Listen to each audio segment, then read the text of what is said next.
Sorry, folks. It took me a little while to get everything leveled out and stuff. Hold on. Let me turn my camera on. It's me. It's real. I'm not actually Deputy Dog. But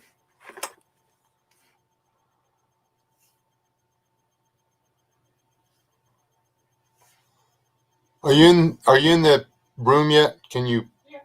Not. I was talking to the guy who's texting me. Okay. My guest is having technical difficulties.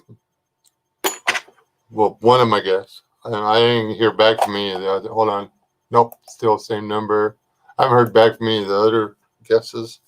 So I'm guessing they got like lives. So anyway, let's go over here to the side chat and say hello to all the early birdie thingies. Keith Kronk, Clifford Baldwin, A.D. O'Neill, C103, the Kraken, and who else? Trey Easy, are you still in here, buddy? Cousin. Mrs. Wes S. We have Carol. Hey, Carol. She waits for me to go click the live button before she shows up. D-Day Riley McNutt, D-Day Normandy. What's up, everybody? Got it. You know when you have a whisker that grows the wrong way and it starts tickling your face? I just can't stand it. I've never had that before. You haven't never had that trouble? No. You're lucky. And so am I. Because that would be awkward. Anyway, there's some rules tonight. There's a topic. And we're going to talk about that other crap.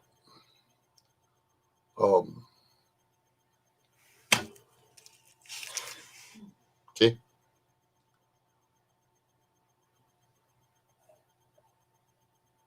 All right, Dior. Well, glad you stopped by. There's Steve with Corsair Trainers. He's they won't eat the Alpo, dude. I tried.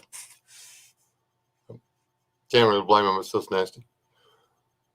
But if yours are anything like mine, keeping them out of the dried dog food is actually going to be hard.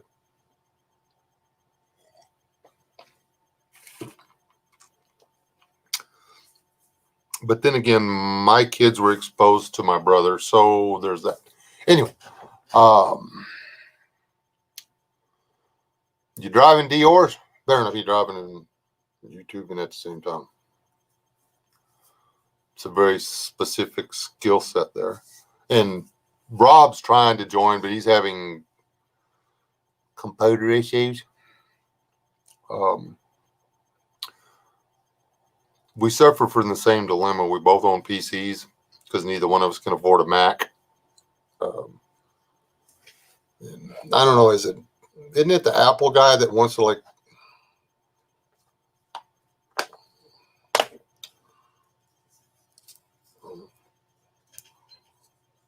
limit his sales possibilities? Anyways, we are. Would y'all see? Did y'all even look at the thumbnail before y'all come over here? Probably not, huh? We're going to talk about this book. See, I thought I just had a picture of it. This is just a book. I paid $12.99 for this. What was it?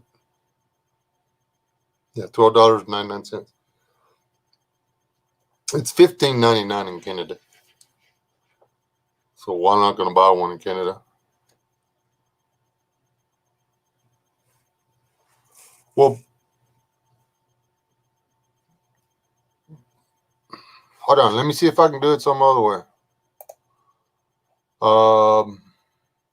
You don't have Messenger.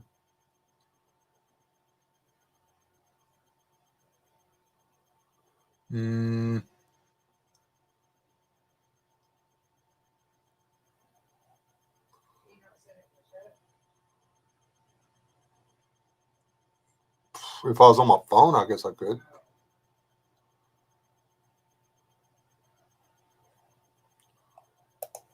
Okay, I won't let anybody join. Are you going to jump in, Abe? Rob, I'm going to put this over there in the chat, okay? Try to join from here.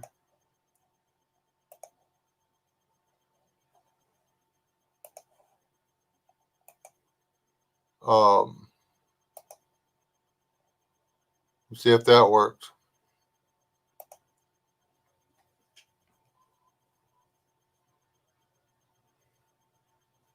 Hello, Billy. Truth be told, anybody else sneaking in while I wasn't looking?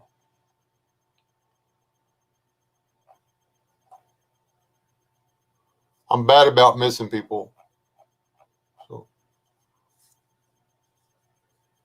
anyway, we're going to talk about this book and what this book does and doesn't say. It doesn't say a lot of stuff. And how one of y'all should like find this one for me. How to Survive Anything. And get me a copy of that. Available where fine books are sold. Probably get one off of Amazon, huh?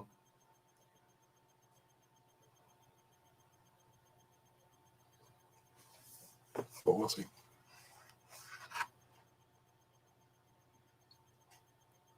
Mark doesn't drink coffee.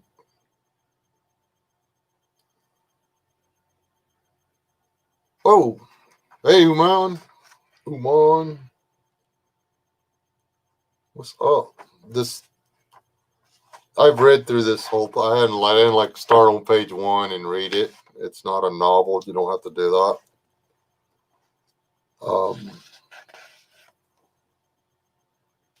I can tell you,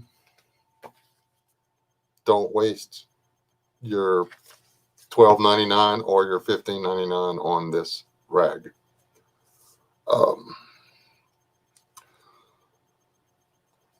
If you're curious and you want to know some good ideas, some places where some things you need to know before you go, this will tell you the things that you need to research and learn before you go.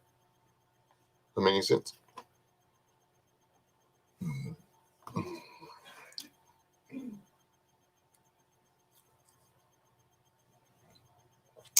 Rob, I put you a link in the chat. You should be able to click on it and come over here straight from there if you want to.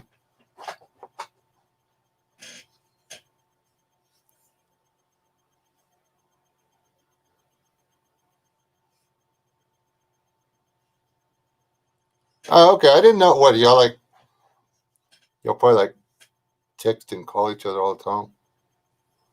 Rob doesn't ever call me or text me or nothing. He goes riding around with people, shooting at animals, and doesn't invite me and stuff. He always says it's because I'm working. But I think it's because he doesn't like me. Anyway.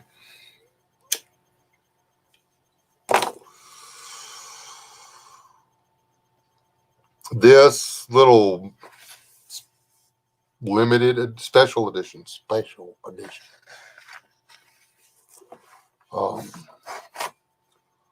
The contents, it's got, when we get there, it's got 45 pages on getting off grid, which 45 pages isn't enough to tell you how to find land, procure land, decide what kind of land, all the things that goes into. I mean, there's, like I said, get the lay of the land. I mean, like I said, these are all things you need to research. This will tell you what you need to know about before you do this, but don't buy this, put it in your backpack and go. Not unless you really like failing. That's like going to the basketball game without tennis shoes or the ball. You're just going to be there.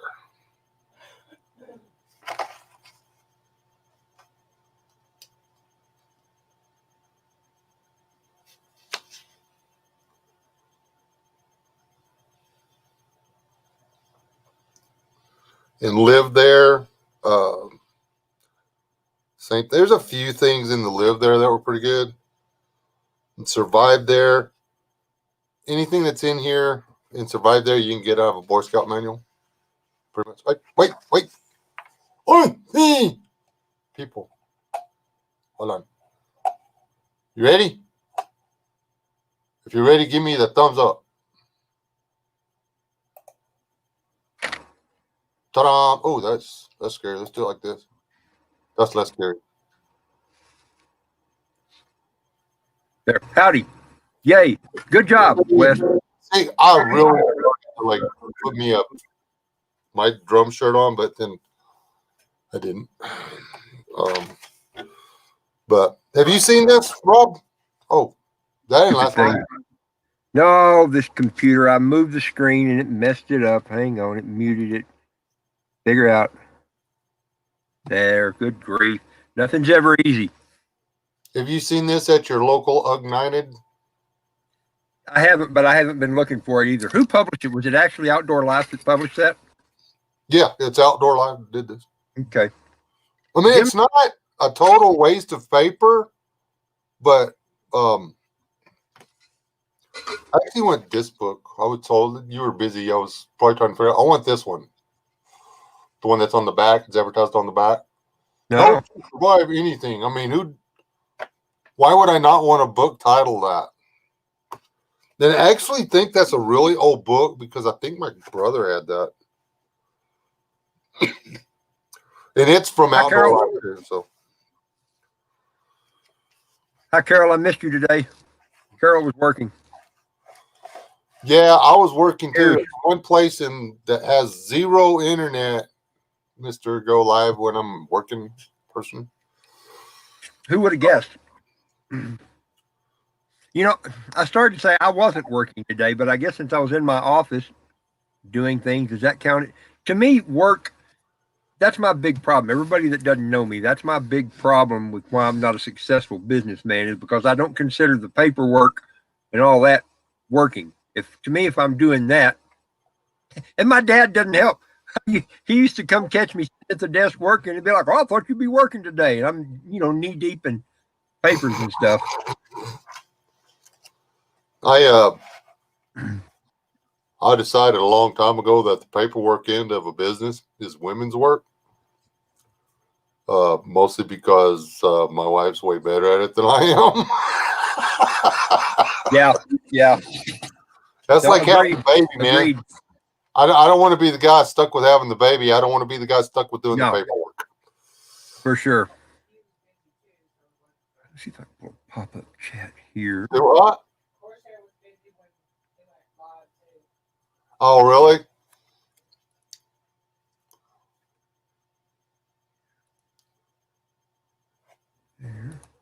But anyway, when I picked this up at the deal, this is what it opened to. I just saw that it said bake your own bread, and I was excited. I was like, "Oh, you can't use this book to bake your own bread." By the way, kudos to you on that bread baking video. That was well done. That was good. I like the way you did that. That was a good video, Wes. Thank you. The bread actually turned out. I went and I watched the guy I watched the wild yeast video, how to make bread video, just for here, because I figured it might come up in conversation. And I know what I did wrong. Apparently, when you're working with wild yeast, there is an extra step. And it wasn't when I said that I left it overnight, it didn't rise like it should. Yeah. And so I heated it up and let it rise some more. Yeast, when it's wild like that, it needs to be like the bread's got to be really wet. So you have to make it soupy, and then you let that rise, and then you put the rest of the flour in it. Yeah. I didn't hydrate it. I didn't give the yeast enough water. And you are actually supposed to measure the amount of yeast you put in there. Yeah. And I didn't do that either. So, I really thought it was going to mess it up when you added the flour later. It's kind of like making gravy. If you add the flour late in the game, it doesn't really assimilate right. I But did that right, but I was supposed to have it soupy wet, let it set for overnight for like 8 to 10 hours in a warm place so the yeast could grow. And then after the yeast starts growing and bubbling and stuff, then you come back in and put the rest of the flour in there, and then the yeast is all partying down on the stuff from the day before. Hmm. And then I got a lot from this guy's video. He's actually pretty cool. I'm not going to put a link down there because everybody will just go over there and watch him because he's way better. But anyway, the yeast is having a party on that other stuff. And then the next thing you know, you open a whole new keg and dump in there. And everybody starts playing beer pong. And the next thing you know, it all rises up and you can throw it in the oven and bake it. But I forgot to let the party I didn't let the party get started and then bring more beer. That's basically what happened. As much as anything, I was glad that you tested out that grinder you had, that wheat grinder, to actually try some flour with it. I had been worried about that, how fine of a flour it would make and if it would be good enough. I mean, I knew it was enough, but you know what I mean. And that's something else I did. I didn't sift that flour. And the most of the stuff that wound up going in the stuff that I made, when I added that flour the second time, is weird. All the finer stuff, you'd have thought the finer stuff would have been on the top, and the other stuff would have been down. When I was dumping it off, I was getting all the bigger pieces. So that had most of the core stuff in it. Today we rectified that. We found some 0.3 millimeter mesh, and we'll sift it. I'm going to make another loaf. I was actually probably start messing around with that tonight. I'm just going to use regular yeast this time. Right. Now that, wild yeast from the store, whatever, it's still yeast is yeast. So I've got enough flour to make another loaf of bread. There was nothing wrong with that bread. If I hadn't oopsed on the amount of you put all the water in it the first time and then you add the rest of the flour. If I'd have done that, if I'd have made it a wet slurry and kept it warm, it would have rose. Then I could have mixed it in. It would have been a big fluffy loaf. As it was not. It was like eating cornbread that tasted like wheat. It was not bad at all. If somebody put that on a plate in front of me with a bowl of stew, they would get no gripes. I would not bitch about it. But yeah, I remember you mentioned it was kind of like eating cornbread. So I like cornbread, so it's hard to complain about that. By the way, I'm going to put my email. I had Happy here send me an email just to see if it was working right, and hers came through. And I remember once before when you sent me an email, it didn't work. So I'm going to put that on there. And maybe if that's the one you sent it to her. Or also the guy that got Google smacked too, come to think of it. You've been Googled. I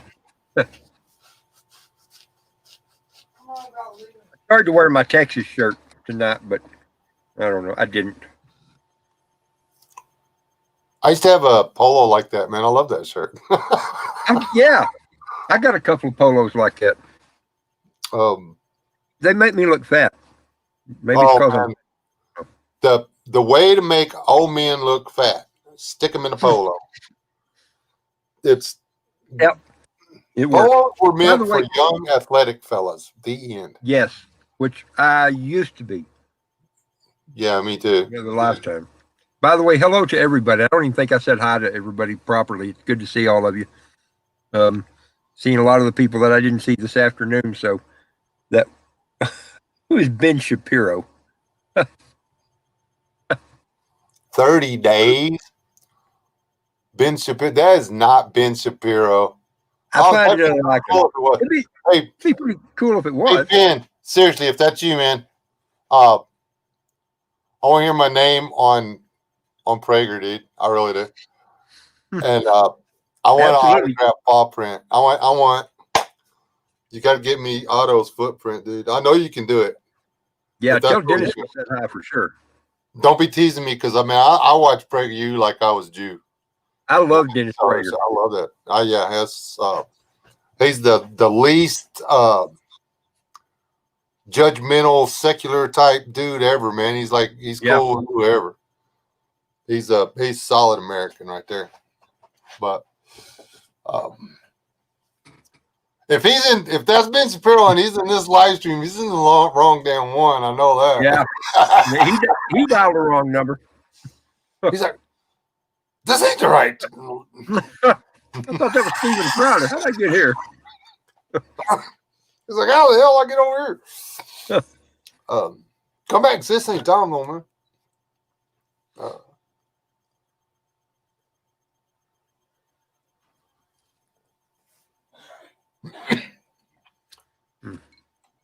Good. That's funny. Well, that's and if he's over here, you got mixed up in some video somewhere that he knows about that I don't, and that's why you got Google smacked. And you need to be letting people in on what you're up about. Okay, tell me about Google smacked. I don't know what that is. When you were trying to talk to and Google deleted. What was that all about? What is Google in here doing monitoring my live chat? That's what I want to know. Yeah, I don't know. That was weird. That was hilarious. Because it was a nothing comment. It wasn't. Oh well. Hey, before I forget, I was going to show you this. Riley McNutt done busted my bubble, man. I thought I was famous now. You don't know Riley. It might be him. It could be his personal account. Yeah. One of the secondary accounts. You can go around seeing what's going on. Wes, look at this. Can you see this? This is an Outdoor Life book too. Oh, really? Is that one on your house? No, it's not, because it's got my seal of approval on there. This book was a long time ago. This book was only $6. Let me find the copyright date on it. If anybody's been following my channel, they'll know what I'm fixing to say. Is it sitting right next to my Boy Scout manual that you told me I could have like forever ago? No, it's in the house. I got it in there where it's safe for the next time you come up. Okay. Oh, see. Good answer. Good answer. That's a good answer. Just put it in my skillet. I'll get them both. You know, you can never let that skillet be found by Bob, right? Or seen by Bob. Why would he take it? Bob Hanser? Yeah. I mean, come on. He's a rubber stamp Boy Scout, man. And you got a Boy Scout cast iron. You got a deep skillet with Boy Scout emblem on the bottom of it. Oh, yeah, that one. Yeah. Have you seen one of those at his house? No, you have not. No, I have not. How about that? You know, if I ever need to make some really serious good points with him, that would be the way to do it, probably. Yeah, just let me know and I'll carry it to him. Would you? Okay, this book right here. I just saw it. See if I can find it again. It was about getting a fish hook out of your finger. I need to send this. There it is right there. There it is. I need to send this to Robert Agri. It's all about getting a fish hook out. Remember that video where we were out there in the water and he hooked himself? I got to make a copy. I'm going to mark this page and make a copy and say, here, I thought you might want this. And the funny thing about it is you got an electrician fishing and they ain't a set of side cutters in the bunch nowhere. You didn't even have a multi-tool. All y'all had was a knife. Yeah, a knife. But that did the job. Yeah, I guess so. Anyway, this book, the copyright date on it, fifth printing was 1974. So that means I got it probably right in that time frame somewhere. I used to belong to book clubs and that kind of thing. This has got you'll love this book, Wes. This has got all kinds of old school, the way you do stuff. It's pretty neat. I used to have a bunch of that kind of Oh, stuff, but then I got a divorce. So, how to make a moose call out of a piece of birch bark. oh, that's cool. That two things we don't have here where I live: birch bark or moose. Birch bark or what? Or mooses. Mooses? Mooses? Yep. Hey, speaking of old books, while we're talking about, I'll show you one even older. Give you an idea how old this one is. Look at the price of it. 35. Oh. This one has a copyright date. Huh. Come on, there we go. 1952. You talk about some old school stuff. I love this little book. I really think this was my dad's first, but it's got my name in it, so I don't know. Well, maybe he bought it for you. Maybe. Oh yeah. Yeah. I love books. I always have. You've seen our house inside. It's like two libraries that got dumped in together. Well, I had all of my stuff boxed up and ready to go in storage. Long story short, I was checking myself into treatment. Okay. And I was like, hey, brother, can you go over there? I got all my stuff. All you got to do is go pick up the boxes and stuff. They never went and got it. Oh. I had a recurve bow over there that was handmade laminated recurve bow. It cost me $1,570. And I will never get one of those again. And I bought that in 84. So was that $3,000 now? Yeah.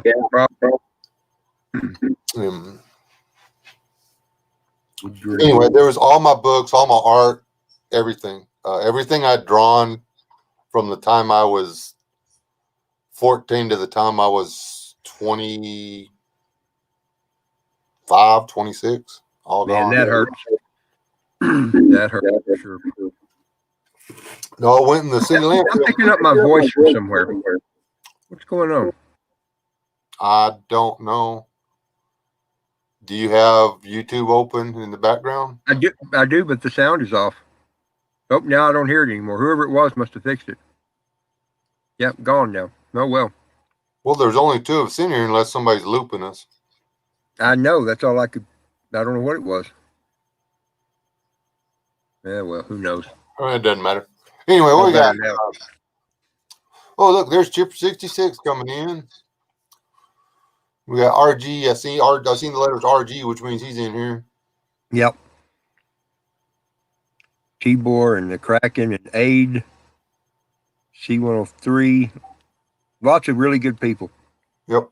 I say it all the time. It probably gets old and sounds like I'm just bluffing, but there are lots of really good people that we're associated with in this YouTube community. There are lots of really neat people. You know, if it weren't for the people we were associated with, if it weren't for the people that came into this live chat and the people that are always commenting on my videos and stuff, I wouldn't be doing YouTube anymore. Yeah. No, I hear you. One of my customers today, I left some tools at his house a year ago. Yeah. And he's like, I still have your stuff. And I'm like, I wish I'd have gone out there and got it, because I was like, man, where'd I leave that stuff? So I went to hardware and just bought new stuff. And then he's like, I've got it was my mudding tools, man. I couldn't find them. I was like, where are they at? There it is. But anyway, I was like, hey, can I borrow your creek? He said, don't get shot by the deer hunter. So now, can't remember the name of that creek though. There's a live creek, spring fed. It's got water in it all year long. It's got fish. There's bass, green sunfish, warmouth, And man, there's all kinds. There's fishes there like you would believe. Nobody fishes it, Close to you? huh? And so he said I could go down there and do bushcraft videos, and it's Is only it like close? 15 miles away from my house. Wow. That's handy. Yep. I don't want to get shot by a deer hunter though, so I may wait till season. You don't look like a deer. I think you're okay. Just dress up in camouflage where they can't see you. I'll just wear my ghillie suit, not worry about it. Some of the stuff that's in here though is a joke. And it does tell you how to build a rocket stove out of the cans or whatever. I've seen so many guys try to do this on YouTube, and everybody tries to over it. If you're making, hold on, I promise I'm not going to get on the soapbox about this. But if you're using a cordless drill and hole saws to make your stove, do not call it a hobo stove. Call it your man-crafted stove, your whatever. A hobo is going to use a church key and a pocket knife. That's it. He might find a used sawzall blade. Might. There's all my old videos that nobody watches that are like really good and really funny and really humorous. I'm huge on a cheap pair of pliers, man. If you do not have a pair of pliers, I mean, yeah, multi-tool's fine. It's a pair of pliers. Dude, you've got to have a pair of pliers. I mean, a pocket knife, a pair of pliers, and some tarred bank line. If you cannot rule the world with that, you have no business heading for the hills. Yeah. You know. And I see people, oh, I've got my Leatherman. That helps. It helps, but that's no pair of pliers, buddy. I mean, there's a pair of pliers on there. There's not a pair of pliers. I'd rather have a Leatherman than nothing. And as a matter of fact, I have a little one. It's Step One Survival actually gave me a Leatherman. It's the only Leatherman I own. I have multi-tools. They're not Leathermans.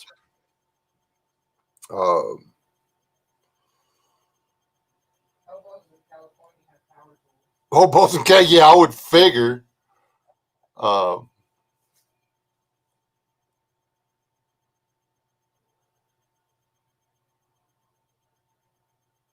Yeah, and I did watch a video from some Yankee dude the other day, which is something else that's touched on, building a fire or whatever. He actually showed an improvised, it's not at the go-to hole, but you know how if you put the one big rock, you take one big rock and then stack another big rock on top of it and then build your fire around it, then how the smoke will chimney up those tall rocks and leave you alone. Right. He actually did a video on that, and I'm like, why do I not think of doing videos like that? Because that's something everybody could have used. It's something I've known for flipping forever. And like if when you build a fire, notice if you're sheltering next to a rock face and you build your fire by the rock face, the smoke always seems to want to go straight up the rock and it leaves you alone. Mm-hmm. There's some science behind it. I don't know what it is, but it works. You know, my big thing is videos that I've been going to do, good ideas and neat stuff, and I dink around, screw around too long, and somebody else does it. And see, that's why I try really hard not to watch YouTube videos because I don't want to be copying other people. I know. But that's like what we were talking about earlier. If there's something you want to do, you just got to do it, whether you've seen somebody else do it or not. You know, if you see the video on another channel and it gives you the idea to make the video, reference the other video because that's just being real. Yeah. Because if they've watched yours, why not let them go watch the other one?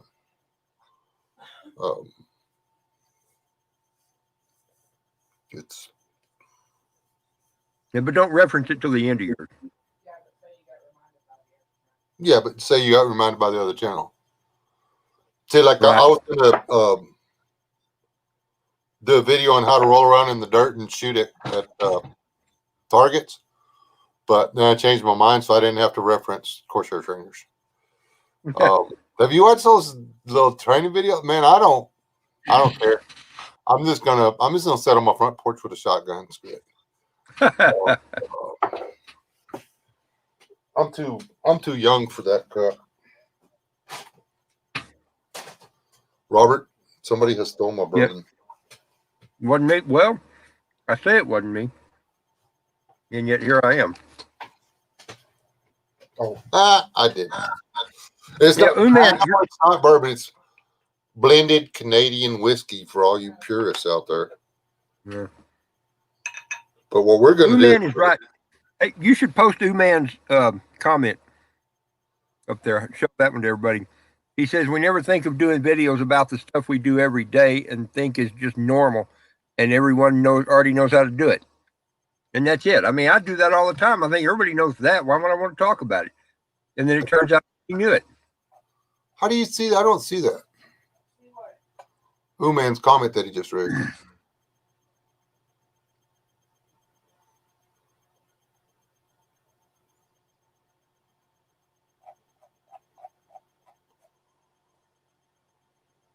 Ooh, buttered rum sounds Dude, good. You don't see that comment. Really?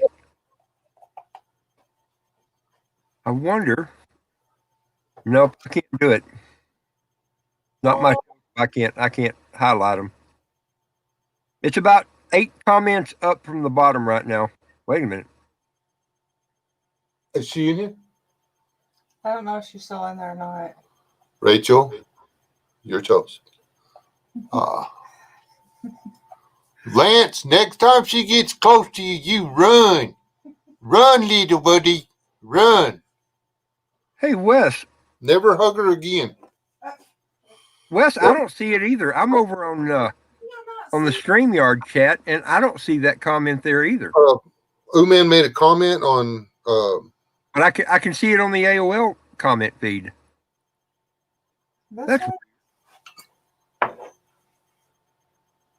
That's weird. Yeah. Why is it not? Hold on, let me go all the way to the top up here. The top, it just barely. Well, I was seeing if there's some way to make it show all or something. Wow, it's not anyway, but yeah, that's very true, man. Weird. Not that I don't want to show your comment. It's your comment didn't show up. Yeah, it's not on the StreamYard chat. Now, well, I had to approve it, or somebody approved it. I tried to, but I think somebody else did. Earlier, I had to approve one of his comments too. Oh, is it doing that? But Okay, it's yeah, still, if it has to be approved, it's not going to show up on our deal, and that's the only one I have open. So, I can't imagine why it had to be approved. There was no because he said the S word. That's why. Oh. He said right, and so maybe that's why he did it. Yeah, I've got all curse words blocked on my channel. Okay, well that's it then. Because there were people coming in here saying stuff that they didn't need to be saying. Right. So Oliver, shame. Everybody knows your name. Did it show up that time? Oh yeah, that's right, Ben. It was, wasn't it? Oh yeah, there we go. What did? Yeah, there it is.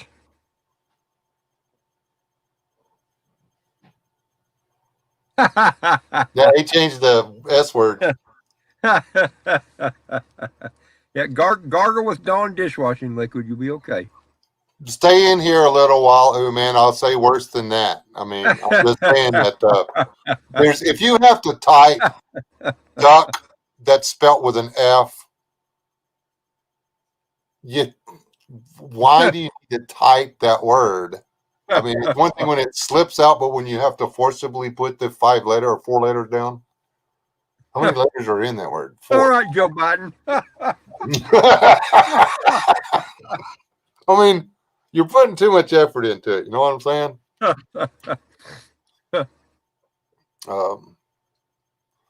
Who has a potty mouth? Same thing. Steve was in here the other night, and we were conversing, and he just killed his microphone because he didn't want to cuss. But that's it. I mean, we wrestled that catfish back from that big gar down there in San Antonio, and instead of keeping it, we threw it back in the river. It never occurred to us that people would want to see us eat a fish that had been chewed on. I did it. I actually got that other one back that the stupid fish had swallowed. I pulled it out of his throat.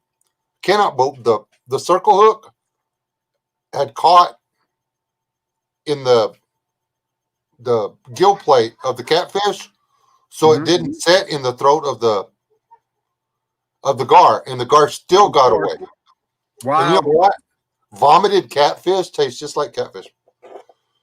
Yeah, it's a little softer. Turns out.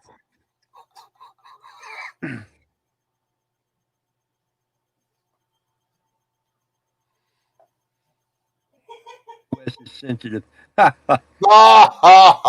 You're funny.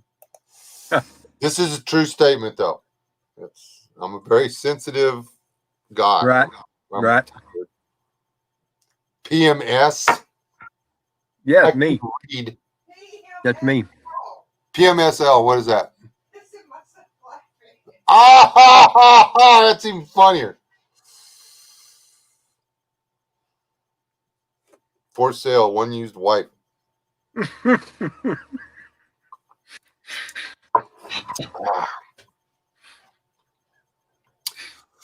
nothing better than 50-50 Jose Cuervo Gold and Canadian whiskey, in case you're wondering. It's delicious. I've been out fishing and was so hungry I ate my bait. I've done that before, but I was fishing with bacon. What is it with Australians, man? Australians are supposed to be like this big, tough group of people and everything, right? But every time they do a barbecue, they bring their Barbie dolls with them, and they always put them on the pit. I don't get that. Why are they barbecuing Barbie dolls? Yeah. They always hear about we're gonna have shrimp and Barbie. I don't know what that's all about. Deer meat for bait. We've used deer liver for bait. You're the the most productive thing we had when Leyland was there. Whenever we started putting that possum liver on there, that's the liver from the possum on the hook. Boom, fish. Piece of possum liver on the hook. Boom, fish. So, I have some bad news for you. What's that? My buddy Joel, remember him? Oh, jeez. Of course, I told me to. Nice. He was down this past week, last few days. He was down there at his deer lease close to San Angelo, and his daughter shot a deer, and then like 5 minutes later, maybe not that long, shot an armadillo. I said, "Did you keep the armadillo?" He said, "No." I said, he said he didn't take a pair of tin snips, so he didn't have a way to clean it. What you flip the armadillo open and they're over, and it's soft, squishy skin, man. Yeah. And actually, the next one I do, I'm gonna flip it over. First, I'm gonna take it to the river. I'm gonna wash it. I'm gonna flip it over. I'll unzip it and take the uglies out. I'm gonna pack it with wild greens. I'm gonna sew it back shut. Stick him backside down in the fire, and we're gonna cook him just like that. What do you want? I do not even like dogs. If you were a cat, I would pet you, but I'm not going to pet you because you're a dog. Okay? Okay, whatever. Ah, Tibor. Jinx. Yeah, possum in the house, yeah. I think armadillo tastes good. Okay, I'm petting Sadie, and the other dog is chewing on my elbow. Anybody want a dog? I have 2 of them for sale. 2 of them free to good home. You want to go outside, or you just want some loans? Hank, I only have 1 free hand.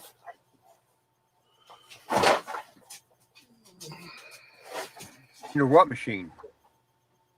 What? Cracking? Nickel.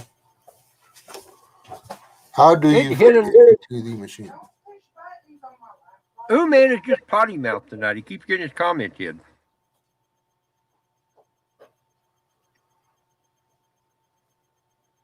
Oh, yeah. That one actually come across. He's got it spelt there. What, Hank?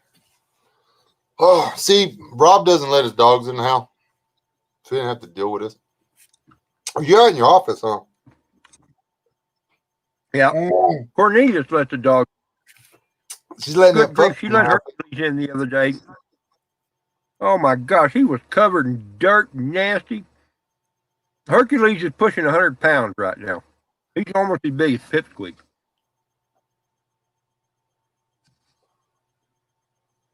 How do you? I'm gonna use like my needle that I carry in my kit. I'm not gonna put it in the machine. What machine? He said to sew up the armadillo. I mean, it's actually kind of funny. Yeah. I was thinking something along the lines of getting some of the yucca deals or whatever, cutting the center cord out of it, and just using the water. You can get the soap out of the yucca strand. You cut it out because the middle core out of that any of the yucca grasses, there's a center that's got a lot of fiber in it. Just put it in water for a little bit, and it'll leach most of the sapopins out. And then almost all of those things, after you cook them, the acids change or whatever, and they lose the bitter anyway. So anyway, and I wouldn't use tarred bank line to sew it up. That'd be gross. You'd have to use something like jute cord or something. The tarred bank line would hold it pretty good, though. Yeah, but when it got started cooking, all of that grief stuff turning loose into the meat. Billy, truth be told, where do you live? Do you live in the Sierras?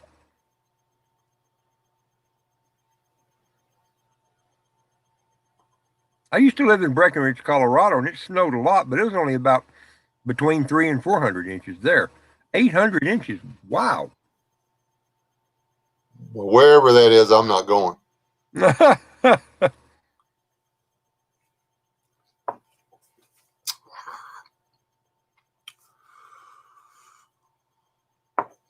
think there's a hole in my glass. Mine too. Great big one right in the top. It was 40 degrees here today. Yeah, that's about what it was here. I think 43 maybe. But it was raining, man. I love Jackson Hole. Holy cow, man. For anybody that knows skis, you can scare yourself silly at Jackson Hole. I was a pretty good skier, but good grief, there were a couple of runs I looked at and was like, man, I ain't doing that one. I did not do Corvettes. I thought about it, but I passed. I rate snow skiing and bull riding as the same thing.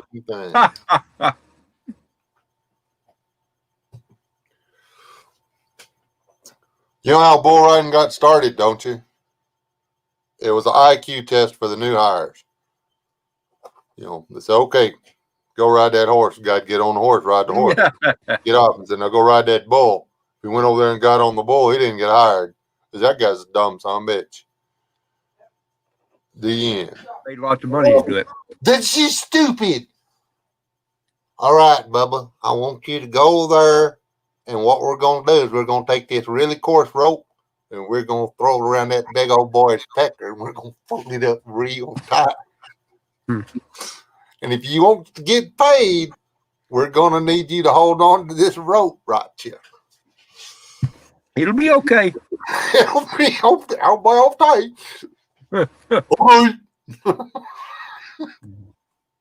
mean, no. As soon as they pull that belly rope off that bull, though, they quit. Yeah, they're trained. It's you know that's gotta hurt.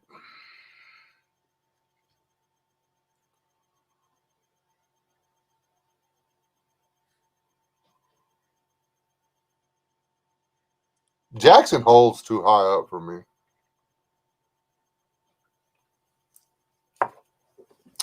I like Wyoming, but I like the flat country of what. I like Yellowstone, but and I like the Wind River Canyon and all that, but I don't. When you hit when you're driving to Laramie and then through that part of the foothills where it's just rolling and there's just grass. I've never seen anything that draws my soul as hard as that part of the world. But that has got to be the hardest country to live in there is. It's cold. It's windy. It's snowy. You have to go before winter sets in, you have to go to the grocery store. Because after the winter gets there, there's not a road. You're not going to jump in your 4-wheel drive and drive to town. You can get on your a snowmobile or ATV or whatever and go, but you're not going to take your truck. That part of the world, they literally have, the swing gates we have on the lease roads and stuff around here. They have swing gates like that on the blacktops. And they swing them shut and they lock them. Even if your truck can get down the road, you're not getting through the gate. Mm-hmm. Because it's that. I mean, but it drifts insane. Well, it's just you just don't go. You get your groceries before the first snow, and you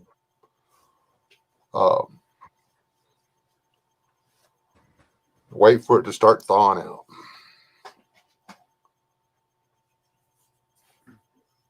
And we got a little bit of snow last night.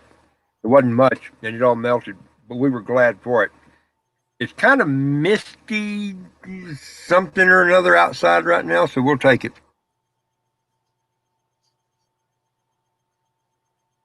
Man, we got. We need to get a rain. Anybody want to buy me a rain gauge? I'll put my box down there somewhere. We got. I'm gonna bet we got an inch and a half of rain today. Wow! I'll be surprised if we got over about a tenth of moisture altogether. Dude, it's weird. It's like, but it's been doing that lately. It doesn't rain at all. Doesn't rain at all. Doesn't rain at all, and then it all comes at one time. We got lucky though. They plowed the field next to us, and just got through running all the terraces. So, he run wasn't a breaking plow. That's how I guess. But dude, my catchment tanks are just overflow, just water just running out of them.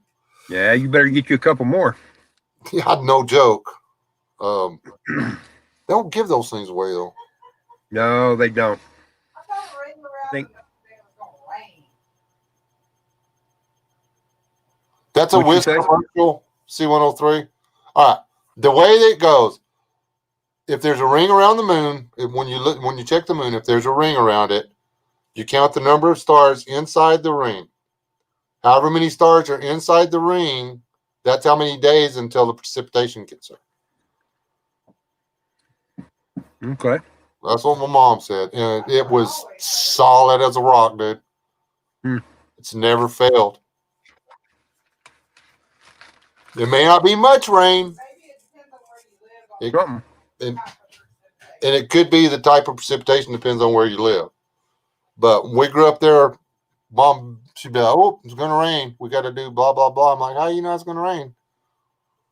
And she didn't tell me for forever. And she's like, see that? See that ring? I was like, yeah. She said, see, there's 3 stars inside the ring. Yeah. He goes, that's how many days until it's going to rain. So I've been tracking it people don't always go out and look to see if there's a ring around the moon. That ice storm, we had a ring around the moon about 4 days before it.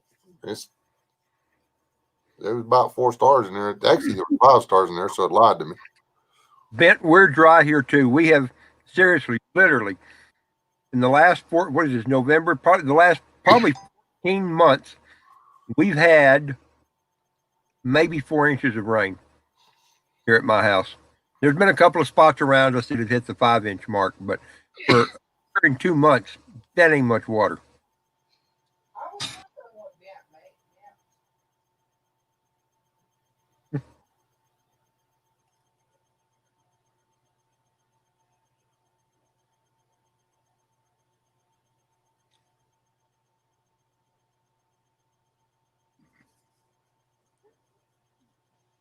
made. That's what's worrying me is this rain here is at the right time for the wind to make all the winter grass grow. And then if it does it again in the spring, then by the time summer gets here, there's going to be 18 inches of grass growing everywhere in all these pastures that don't have cows in them. Then we're going to get a summer storm, lightning strike, and we'll burn the whole county down again. They still hadn't got all the fences fixed from last time. Man, if it ain't one thing, it's 6 others. But that's the way. That's the natural way about it. If you, that's why California and everybody's burning right now because they didn't ever let any small fires happen. Yeah, that's exactly right. Colorado's in the same boat. They didn't want to burn the underbrush. National Forest Service trying to screw us over. By the way, that brings up an interesting topic. I don't know if we've talked about. Our government, and specifically the bureaucracy of the USDA and the National Forest Service, are getting a little bit out of hand. And I don't know if it's Green New Deal, Agenda 21, Agenda 2030, but they are making it harder and harder and harder for us to use our public lands, national forests, and places like that. I mean, every year I go up in there, there's new rules. There's less property we're allowed on, more property acres that we're kept out of. Bureau of Land Management, that BLM. Bad land management. Exactly, Kraken. It's when we were up back, there was a lot less. Even New Mexico up in there.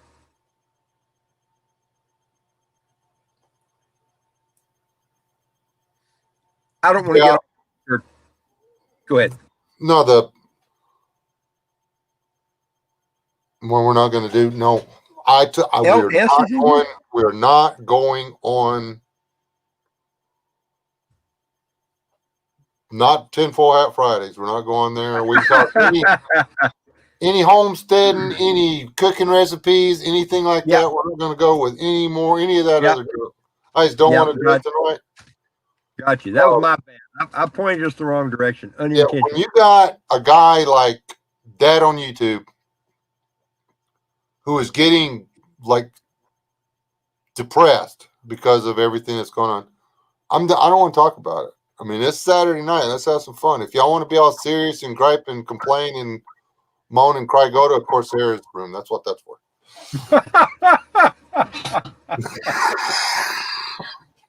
Nothing but love, Steve. Hey, Wes. Looking for my eyes. Did you see my friend? What do you got now? Is it a La Prairie Rattler? Yep. Don't dump that thing out that thing gets loose in your shop. You can be sorry. How's a little Prairie Rattler? Are you gonna fatten him up? No, I don't know what I'm gonna do. You know me, I can't walk by one without picking it up and touching it. I'm like, dude, you know that thing's gonna dump every gland in him if he gets a bite on you. I know it. Yeah, I'm actually being a little bit careful. Dude, he was over at Enoch's. He was at the elevator there a couple of days ago when my cousin and I were there. Took my cousin to help me work. We probably stepped over him a dozen times before one of the Mexican guys working. He can't make no noise yet. No, he can't. He got nothing to rattle with.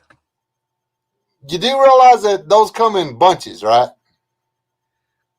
Yes, and we couldn't find. Look, we kept our eyes open after that, and I can't find my ice. What have I done with my ice? That I can't help you with that. You are saying ice, right? Because that is right above your wallet. And it ain't hard to find anymore. What the heck did I do? Well, this is flat aggravating. Where'd I put it? What'd you put it in? A big Yeti cup so that it wouldn't melt. Did you look for a Yeti cup? Or are you looking for ice? I'm looking for. It's only my second one. I'm looking for the Yeti cup. Where the heck did I put it? Is it behind that shirt you were playing with? I don't know. I looked back there. I thought about that. How about that? What could I have done with it? It's probably sitting on the counter in the house. No, I had it out here because I mixed this other one out here too. Oh, well, I don't know then. Man, I can't help you. Ask the snake if he drank it. You know what happened to me if I put a freaking baby rattlesnake in a pickle jar and brought it in this house? Yep, it would keep for a long time. Do you hear that? She said I'd go swimming in gasoline. With a lit cigarette. Yeah, there you go. C103 got you. Said, look in your hand.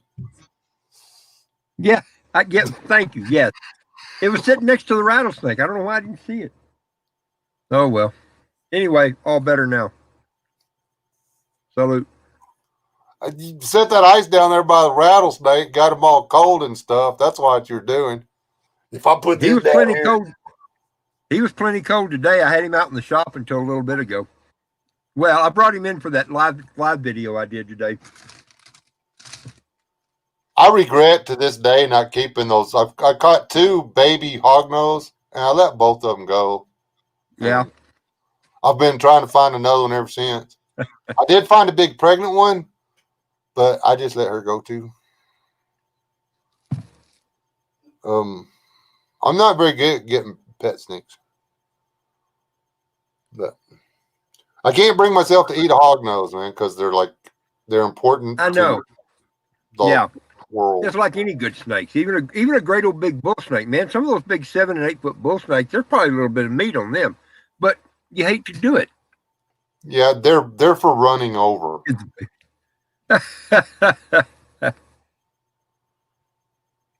In her defense, she thought it was a giant rattlesnake. Yeah. Pickled rattlesnake. Yes, Bent, that is a Texas thing. Did you know? Yeah, you saw a pickle jar. So, yes, that is a Texas thing. I have a paperweight. Where's my paperweight at? Let me get my paperweight.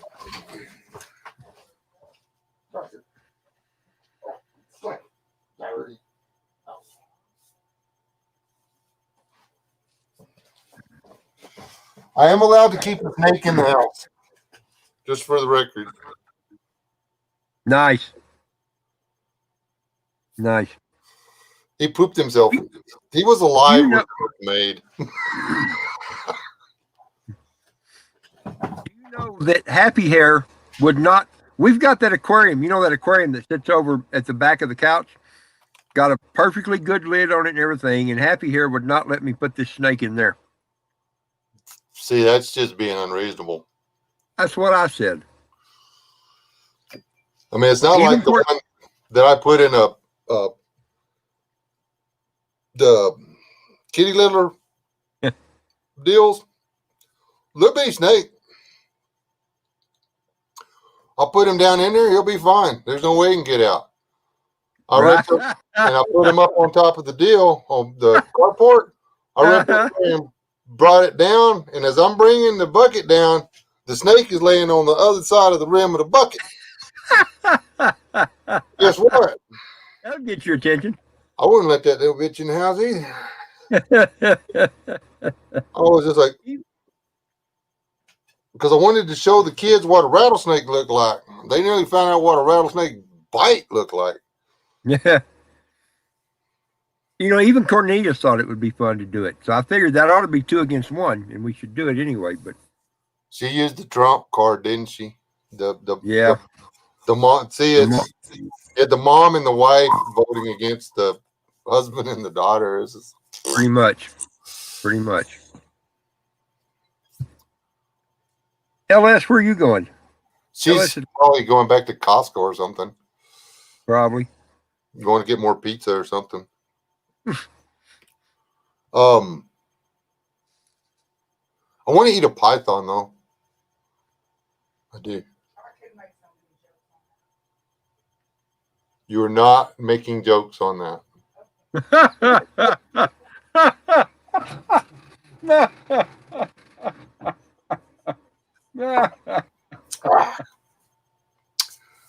I don't know what she's drinking in there, but she needs to share it. Just coffee. Okay. Gotta get the little and tell her about Rob's snake. Oh, okay.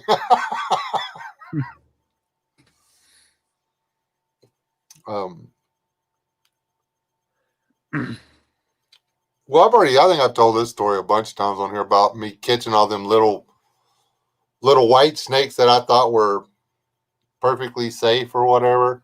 Little white snake with a black head or whatever. Come to find out they're flipping poisonous. I was letting my kids play with them and stuff, and they're about equal to a hognose in venom or whatever, but they have teeth like a coral snake. Like a coral snake. You know, the chances of them breaking the skin on me are slim to none, but on the little children that I was letting them play with, it's quite possible. Right.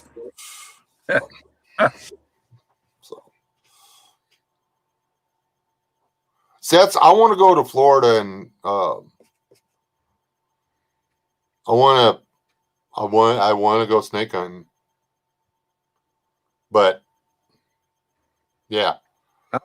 I bet we can figure that out. We'll go down and get a hold of Robert Agnew. I bet he knows a spot. Apparently, you can use small dogs as alligator bait.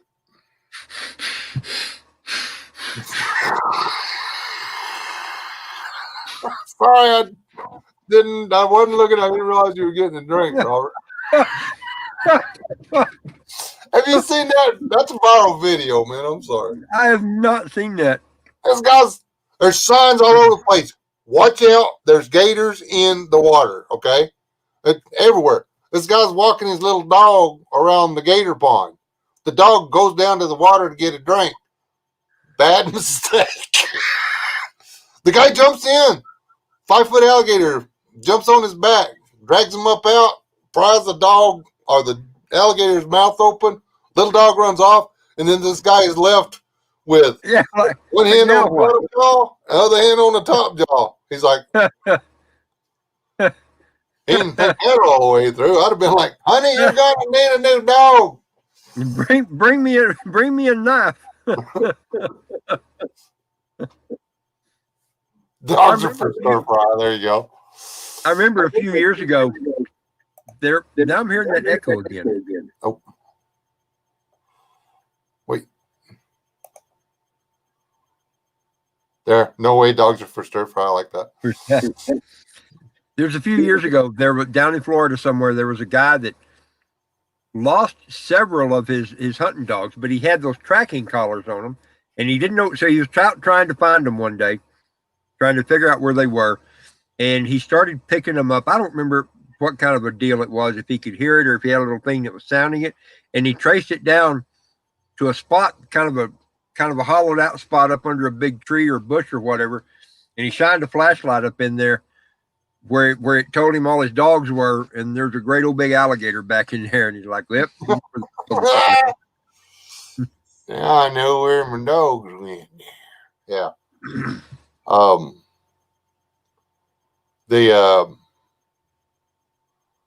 The pythons have started killing gators pretty rough down there in the Everglades. Wow. Yeah, they're a 20-foot python, 6-foot alligator ain't nothing but a snack. Yeah.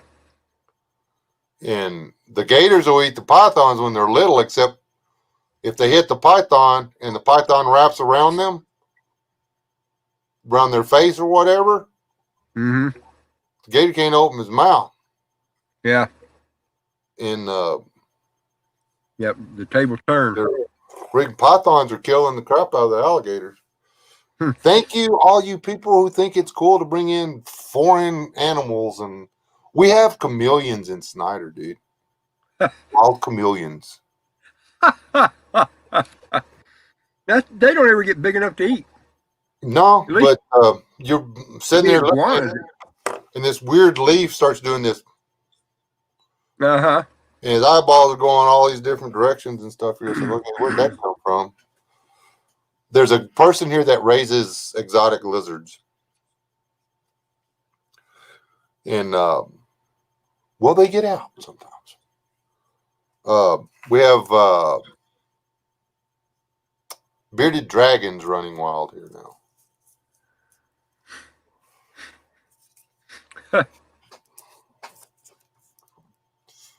You know, another Florida story. They got more than just pythons down there. They got bad news snakes down there too. I can't think what kind it is. There's a poisonous snake, green, and I can't remember what it is. There was a guy down there, telephone worker, cable guy, whatever, was up on the edge of a house working on their cable line, and he said a couple of times out of the corner of his eye he'd seen this stick. It looked like it moved, but he'd look at it and it wasn't moving. That green stick was a snake, and it was some kind of really bad poisonous snake. And he was it a mamba? I don't remember. Don't remember what it was, but it bit him right on the side of his face. Bad news.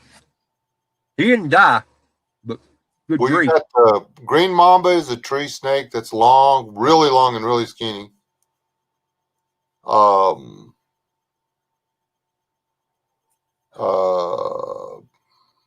And then there's who,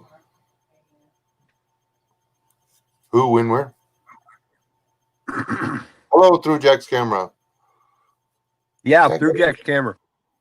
What's the little vipers from South America? They're green, yellow, whatever, little tree vipers or whatever. You know which ones I'm talking about? The Australian browns are the ones I don't want getting over here. Yeah, they're nasty. Australia's just it's like every bad thing God created is like, we don't want that around. Let's put that down here on that island. I mean, yeah, it's like, okay, I'm going to make this continent out here in the middle of nowhere, and I'm going to put all the really bad crap there. Yeah, because nobody will come live there. And then white folk showed up. Through Jack's camera said they've got iguanas. When I was down in Mexico, they eat iguanas down there. Them iguanas get big. Good grief, man. That's the biggest lizard I ever saw other than an alligator. Iguanas get 4 or 5 foot long, I think. Yeah. Tip, nose, tail. They call them tree chickens. Makes sense. They Yeah. said they're good. I didn't eat one. Well, everybody lets their iguana loose around here, and we're gonna find out. I eat anything that crawls. Right. You know, if it has fur, fins, or scales, it's in trouble. I got to do a shout out to Through Jack's Camera. He has a tie to Anson, Texas. Did you know that? Really? What's that? Yep. What's what? What's a tie? I don't know. He got kinfolk in Anson. Oh, I thought you meant that he wore a tie once. No. Ah, No, he's got kinfolk in Anson, which is kind of cool to me because that's where my mom and a whole bunch of my family is from. hey, Rob, you should let me borrow 185 G's, Okay. dude. Oh, you want to buy that silo? Yeah, knew it. Call it. Oh, we found a 40-acre farm for sale in Childress. Oh, children. Already got the house, the barn, Oh, the storm cellar, everything. dude. We just need rich friends. Just need 185K. That's it. Yeah, you don't want to be at Childress. I'm gonna do you a favor and not loan you that. What's wrong with Childress? See, we don't know anybody from Childress.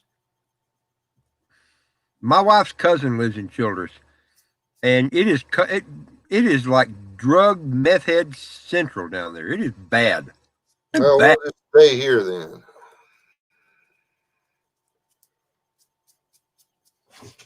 That's everywhere though, man. You can't. Everybody you ask, oh, man, that town's meth. Pretty much. Your town can't be meth central because this town's meth central. You're Dude, right. I bet there's so much meth in Littlefield. You have no idea. Oh, I'm sure. I have no doubt about it. Some of the people we get at the motel. Carol, is Carol still on here? She may be gone already. She was mentioning. Eating iguana. Pardon that. Is there anything that humans will not eat? Yes. There's stuff this human will not eat. That's a great song, Kraken. I hadn't thought about that in a long time. I love that song. So what, babe? Some of the stuff in Rob's truck. Yeah, there's stuff in Rob's truck we wouldn't eat, but Rob's saving it for later. There's no way, man. If Mackie D's been up on the dash for 9 days, it's going to the dog. Yeah, right, Hank. It wasn't Mackie D's. It was Whataburger. Oh, well. Yeah, still going.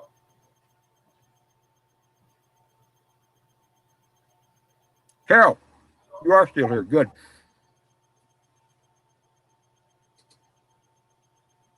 Carol, we're trying to sell our motel. You should come down and buy it. And then you can clean rooms for yourself. We'll be cleaning for somebody else. You can make all the profit. All the profit. Quit messing around. Hey, for all you people in here, this guy over here on that side of the screen, I got that right. That's so cool. He needs watch hours. I'm not supposed to plug him, but I don't care. Yeah, and he gives him some watch hours. Oh. Go over there and just I thought you said click one of his videos and put it on repeat. And just let it run. Make it a long one. I thought you said a watchtower, and I'm like, I got one of them. He's got a watchtower. So that's what you just need to get. Dang it. I think we can broadcast on your YouTube channel from my account. So what it is we'll log in and I'll broadcast on your channel from my StreamYard. And then we'll just set it up there and it will just like stream for hours and hours and hours and hours from your watchtower. People can watch the sun go down from your watchtower live. Oh, it was a pretty sunset tonight. I bet it was. Was Ours was really pretty until the sun got below the clouds and then it ended it. Man, I got that song stuck in my head now.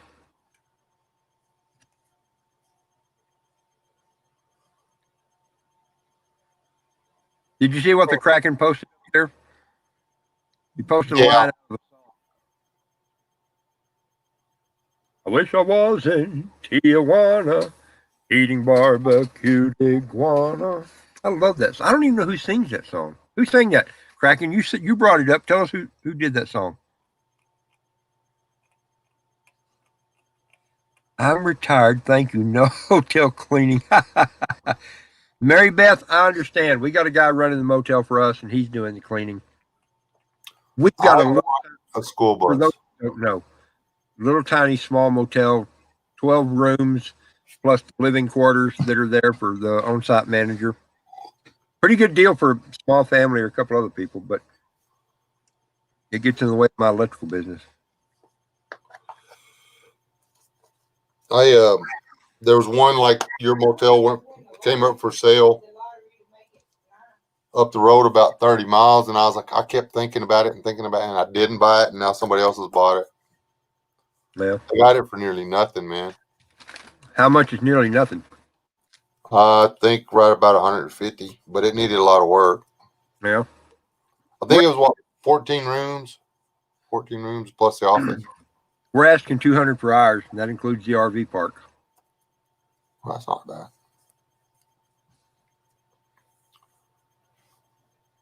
Wall of Voodoo, that's right. Wall of Voodoo. I want a school bus. The end. I mean, for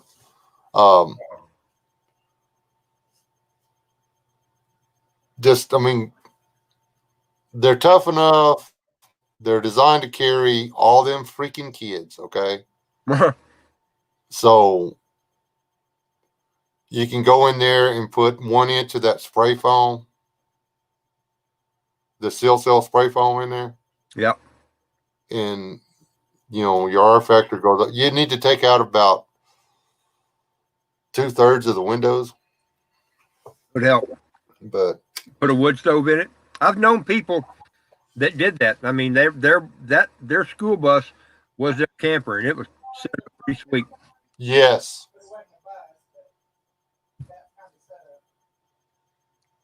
Well, there was a bus. The Apocalypse bus or whatever. I still got to put that video out. I've got all that. I'm not even going to corner myself on this, but there is some really cool stuff that I got video and picture of that I never shared with you people because I don't actually like y'all. I just pretend to like y'all and stay at the Marriott.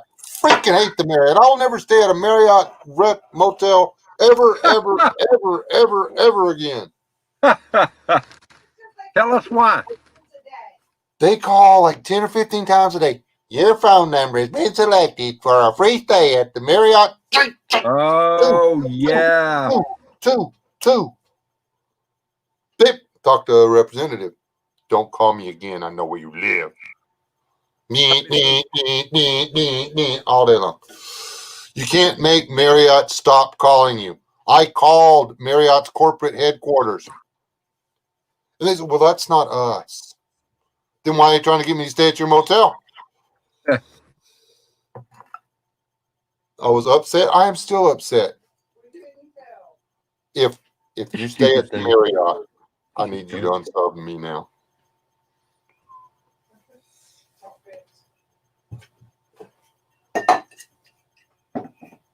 And I need you to call Marriott and tell them why you had to unsub me. Because everybody in here to call Marriott's corporate offices and say, if y'all don't quit harassing Wesley, we're never staying at your motel. But we found out how that happens. Apparently, the state of Texas sold our identities. Nice. Yours too, Rob. Yeah, I'm easy. Anybody that has a driver's license, they apparently sell your contact info to people that are just doing blah, blah, blah because they can't sell it to salespeople. but the people they sell them to, there's no such restriction for them reselling. Of course. I forget how many they said they sold this time, but I know two people's whose names was in the list of people that got sold. Yours? Mine and the wife's. Between the two, car warranties and Marriott. It was the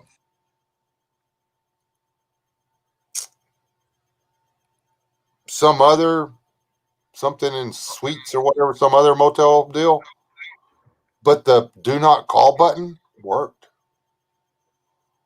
They removed you from the call list. They didn't just bump you on down the line. That's good. So I'll stay at that one. But guess what?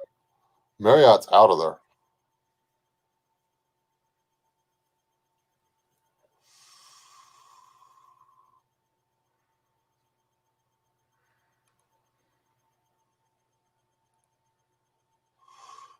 And we're going to ignore the chat because we are not going to get started talking about vehicles again. Made that mistake the other night. We're actually off-grid living. That's what this whole thing is about this totally useless $13 book. Does anybody in here that makes videos or that has my email address have a good bread recipe? Send me your bread recipe. We'll try it online. You cannot make bread with this magazine. You could probably, if you had any idea how to use an axe. Hold on, let me see if I can find it. Flip through it, find the. Come on. Where is it? No. It's right up to the front. I went way past it.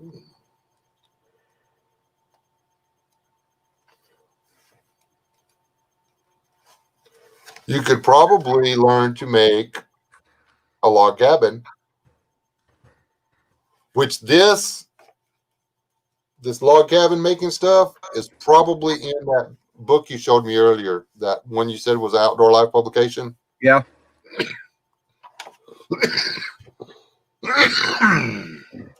Which, if I probably look at the back, it's probably got a list of books that they sell that you could buy to get the actual information. I'm really surprised right now that that's not in here. You people suck at upselling.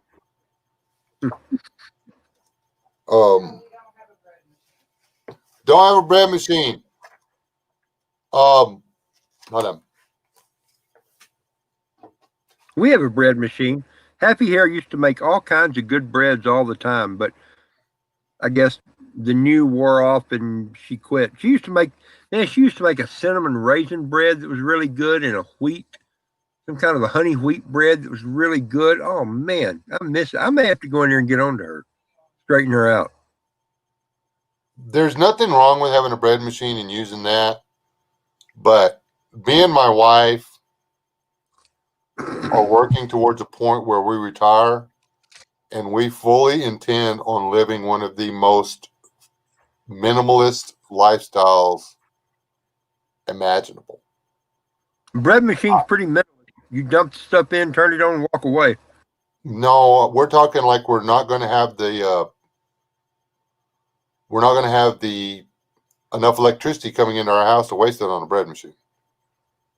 I know what you mean. It just we're gonna, and there's not going to be room to store it because our retirement house is under 800 square feet, and that includes a guest bedroom for our grandchildren. We're scared of a heart attack. We each get a chair. We have a place to sleep, a place to shower, a place to cook, and that's it. And we don't want any other stuff. We're done with stuff. Stuff is. I hear you. I hear you. It's we have made 50 or better trips to the dump with stuff that we just knew we had to have. And I've got more stuff stacked around my. If you looked at my property on Google Earth, you'd be like, "Damn!" I've got more stuff stacked around my house that everybody thinks is junk. That is more important to me than the stuff that we're taking out of boxes and putting in the dumpster that we paid money for in here. For the stuff you're putting in the dumpster, I got 2 words: eBay. That's they're gonna have to pay shipping, and they're gonna have to come get it and take it to the post office. We tried selling some stuff on eBay, but by the time you get through doing all the extra stuff, I mean, you're making like $1 an hour. It's Yeah. some stuff you can sell on eBay, but I mean, every coloring book picture that your kid ever gave you. Yeah. I know. Boy, and that's a hard one for me. It always has been. It used to be for us when we realized we were having to give up.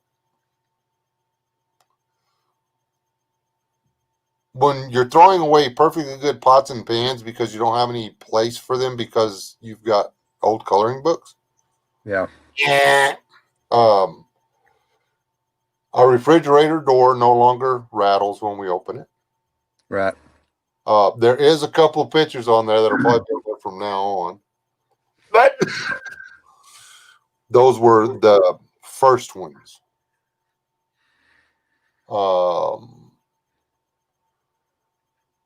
Everything's got to, I mean, we want to be free of the stuff, and I'm getting the echo now. We want to be free of the stuff that makes us think that watching commercials is important. We want to be free of all the stuff that makes us think that they and them actually have leverage in our lives. Yeah. We're that video of me doing the 200 egg thing or whatever, I watched it myself. I could hear my grandson, Tyler, y'all seen him on the channel. I could hear him talking, being all proud of his dad's really loud gun or whatever. And I miss that little lispy way of speaking. And if it wasn't for YouTube, I wouldn't have it. But I do have it. So now he can look over my shoulder, for crying out loud. Holy crap, he got big. And I'm going to bite. Hey, Tyler, if you're in here, you fess up right now.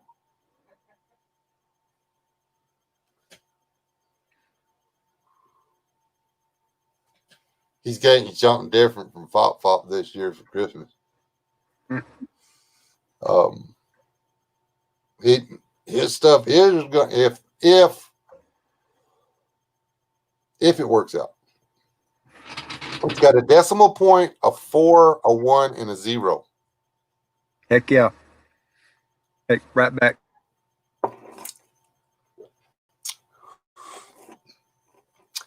I just can't make up my mind which one. Oop, he's calling somebody. Oh, he's calling me. Hello? No, I'm just messing with you. You didn't think that was funny? Calling my dad. He may be in bed already. It's past his bedtime. Wasn't watching the clock. Anybody got any good suggestions on one of those for a 13-year-old? There's like one there for, it's a 20. And that's something you could use from now on, man. I hunted with a 20 gauge up until the time I was 32. Yeah, 32. That's all I had was a 20 gauge.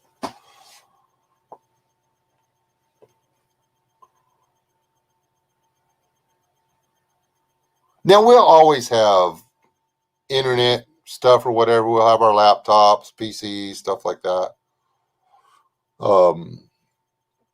I hope to continue doing YouTube. You know, I will be live streaming from my deathbed, probably. Be like, the camera will be on me. I'll be over there barely breathing and stuff, and y'all be able to watch the little thing in the back. Do-do-do, do-do-do. And y'all start like doing a poll to see any more bumps you get and stuff like that. I mean, that's I figure it'll be my most viewed and celebrated video ever. But I heard it. I got to run out. I'll be right back.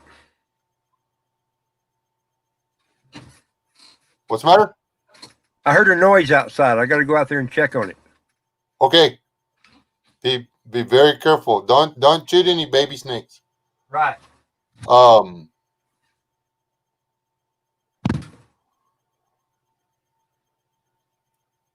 I'm thinking about getting him one of the little 99 jobbers from Walmart, but they also have like I say, they have the youth 20 gauge pump for, add $50 to it, and he gets a much more useful one. I think that's probably what I'm going to do.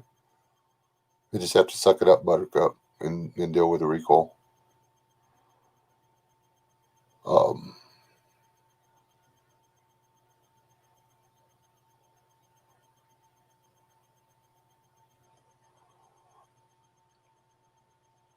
And since, I mean, I guess what I needs to do is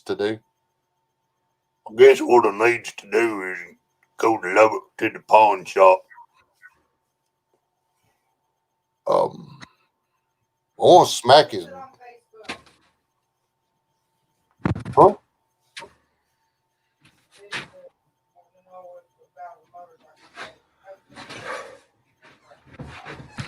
Yeah, just go ahead and post it on Facebook, B. I'm not gonna get a motorcycle anytime soon.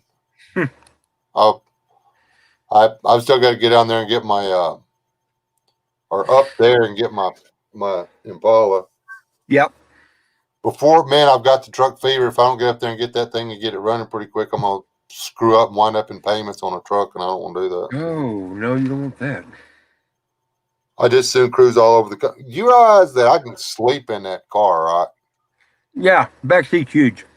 Has it got the split front or the bench? Bench. Well, I'm wondering if I could get somebody to do me a Tijuana special. That one thing where you fix the front seats where you roll it all the way forward, and then the whole bench will fall down, and then the whole car is one giant mattress. Wow, I hadn't seen that. Yeah, a friend of mine had one of those. That thing come in for handy. I bet.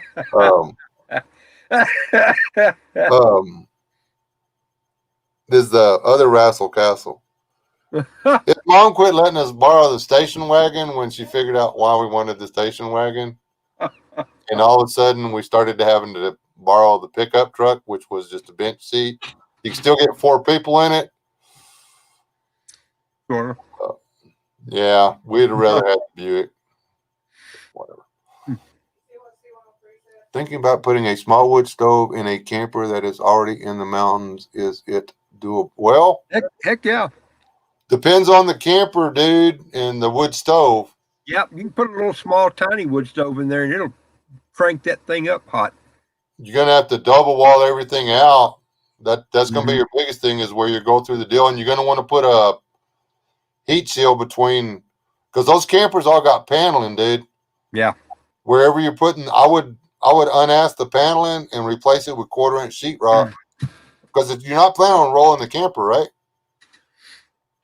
Sheetrock doesn't burn, just the paper on it. It'll scorch. I tell you, the simplest thing to do, Wes, is like around my wood stove. It is absolute redneck. I learned it back in 1982 when I put in my first wood stove. Just a piece of galvanized tin spaced away from the wall. If you even space it out a couple of inches, is all you got to do. You can't get it hot enough for the wall behind it to get hot. Yeah, it shucks the heat off. like say you take the paneling off, put the 1/4-inch plywood on there, or not plywood. Sheetrock. That's the same thing as paneling. Sheetrock. We're gonna burn you down, 3103. You stick with us. We can cook you. Have a drink.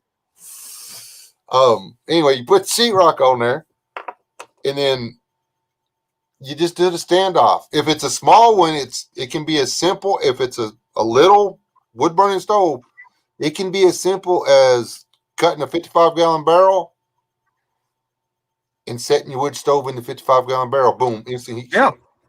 Yeah. And wherever you're going through the roof, get rid of that compression stuff that they put up there, that insulation board. Yeah, put a good roof boot. Get something that doesn't burn. Yeah, or get a wall thimble where it goes up, turns sideways, goes through the wall, and then goes back up again. Yep. Aluminum doesn't burn. Sheet metal doesn't burn. Sheetrock doesn't burn. Nope.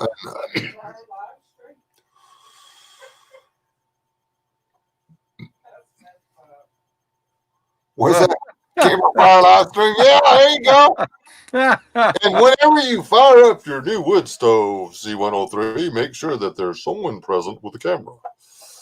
Not that we want you to suffer and be without. It's just we want. But if you are, we want to see it.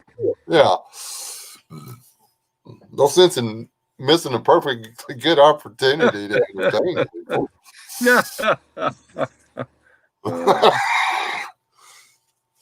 Nothing but love. Amen. Are you talking one of those little ones off of not one of those little twig stoves though, right? You're talking us when you say hold on. Little sheep herder stove, or for starters, we're gonna have to work out some very important ground rules here. Mark, is it small compared to normal people or small compared to you? Because small can be subjective. And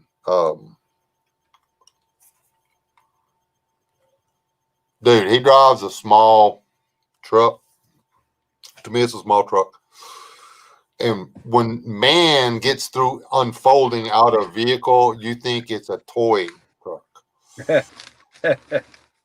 So,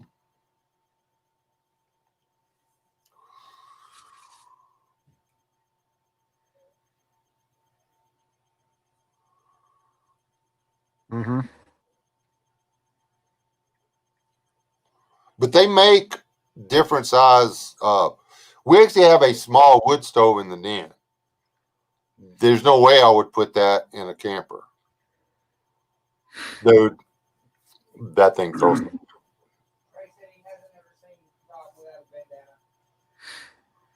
Well, there you go.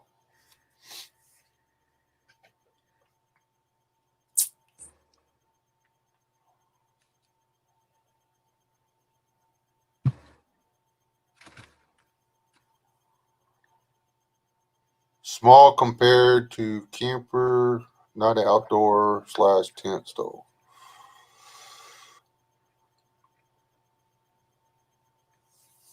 I don't know. You gotta realize that. Say like the two wood burning stoves that we have. I mean the one out in the den. It can be 18 degrees outside. And we keep a fire going in that little stove, and it'll keep it 68 degrees in that den. And that den's what, 20 by 27? And it's not insulated. So, and that's a small wood burner. So you put that in a little 16 or 20-foot camper, it's going to burst into flames.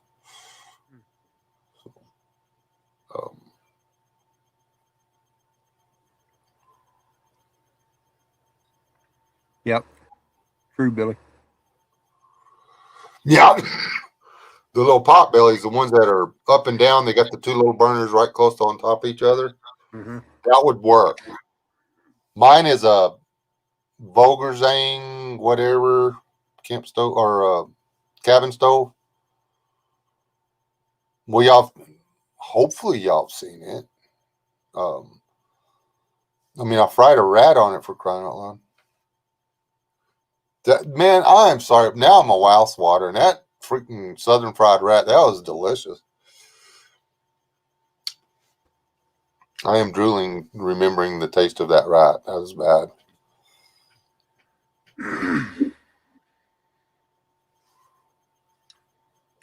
Hey, you may have to come up here and we shoot a couple of prairie dogs. Here in a little while, he's going to move his cows off of there and poison all of them.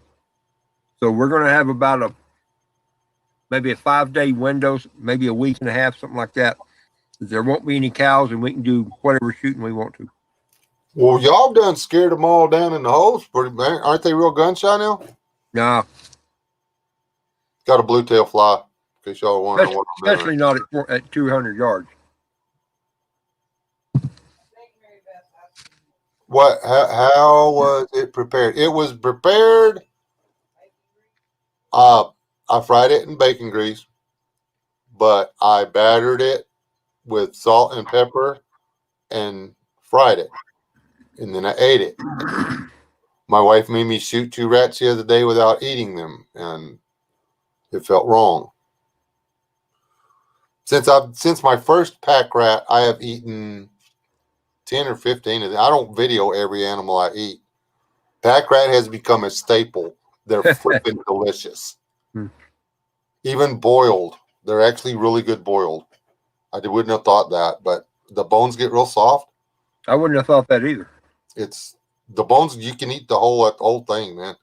So I now know why they tell you to carry a pot, so you can boil everything and eat it. You're not supposed to enjoy yourself out there. You're surviving, for crying out loud.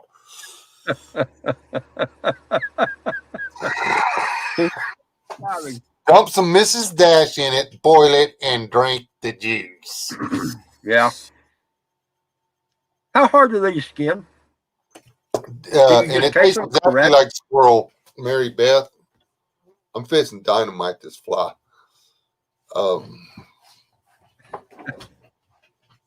We had what? Say again, Rob? I'm sorry. It's really bothering me. That's okay. How hard are those rats to skin? Can you just case them like you do a rabbit? Yeah, they're the thing that surprises me is their hide's actually harder to tear than the rabbit. You know, really? You can get a rabbit and just grab it on the back and pull, and the hide will come apart. Yeah. Yeah. The rat, I can't do it. I can do a ground squirrel like that. I can do a regular squirrel like that. Well, actually, the squirrel's pretty hard too. But the rat, it's like it's almost like they've evolved to have a thicker back skin for something like, I don't know, just get bit by a snake or something. I don't know. It's weird. You got to cut it. Well, how in depth we want to go with this? If you're not planning on boiling it, if you're going to fry it, you can always twist the head until it comes off. Yeah. You have an access point. Or you can cut it. Now, I'm not saying you can't tear it. I'm just saying you wind up with little fluffs of fur everywhere. That's no big deal. I mean, you can cut it. That's easy enough. But then does it peel off pretty easy? After you get it started, man, it comes off like nobody's business. I mean, once you get started, it's and that's with practice. That's what I do. Just put the belly here, have the back up here, give it a squeeze, and get enough room to put a finger on each side, and just pull, and then pop the head off, unzip the belly, and chunk all that nasty stuff off the other end. Right. And then batter it and fry. I strongly suggest the batter and fry. Or don't roast your rat, people. Dry it out, make it tough that way. Dry it out, and you don't get none of the good out of it. Yeah. Then it tastes good. Don't get me wrong. Barbecued rat, barbecued squirrel, it all tastes good. But it's a waste. And if you are surviving, there was a guy back in the 80s. I don't know. You might remember the story. The guy that ran from the popo and lived, made like 6 or 9 months or something out there. Eating nothing but squirrels and salamanders and stuff. They were chasing it. They chased him. He was in Arkansas or something like that. He ran from the cops for forever, but he was out there. He did the things, Mm-hmm. but he was living in the bush, eating crawdads, salamanders, rats, whatever he could get. He wouldn't use a gun or anything like that because he was stealth. He stealth camped for 9 months, for crying out loud. Because he did not want to go to jail, and he I think what finally got him was he got real cold and he tried to go into a cabin, and there was an alarm or something. Anyway, they wound up catching him. Yep. But and he needed to be caught. They wanted him for murder. Yeah. Bye, Trey. Bye, Trey. Good night, bud. Have an excellent tomorrowness. I gotta go to church in the morning. And he's from Mississippi. They get up real early. People in Mississippi talk so funny. I mean, I thought the people in South Georgia talked funny. I thought Trey was in Louisiana. No, Trey's Mississippi. Okay. And LS is in Georgia. LS she talked like a hick you wouldn't believe. I cannot understand what she's saying. I can't understand Trey. Later, Kraken.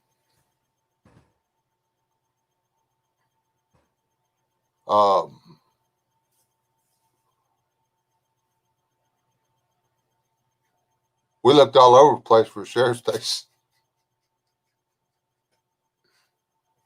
But anyway, I love that story. It wasn't a sheriff's station, it was Shell Station. S-H-E-L-L. But that was where we were supposed to stop, was at the Shell Station, but we didn't stop until we found a sheriff's station, which is 2 states over.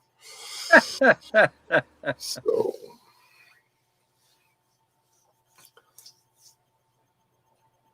he called and was like, I at the sheriff's station. Where's the sheriff's station? And we didn't see no sheriff stations. Not sheriff, Shell Station. Oh. We passed 2 Shell stations back down the road. I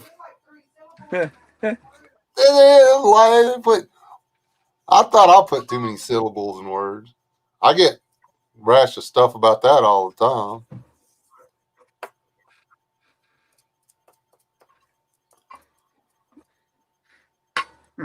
Hello, Tibor.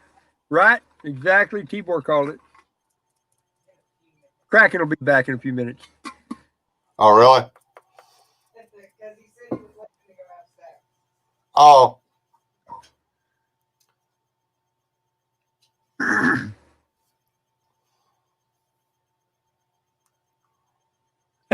Oh, man. I think it'll take that long.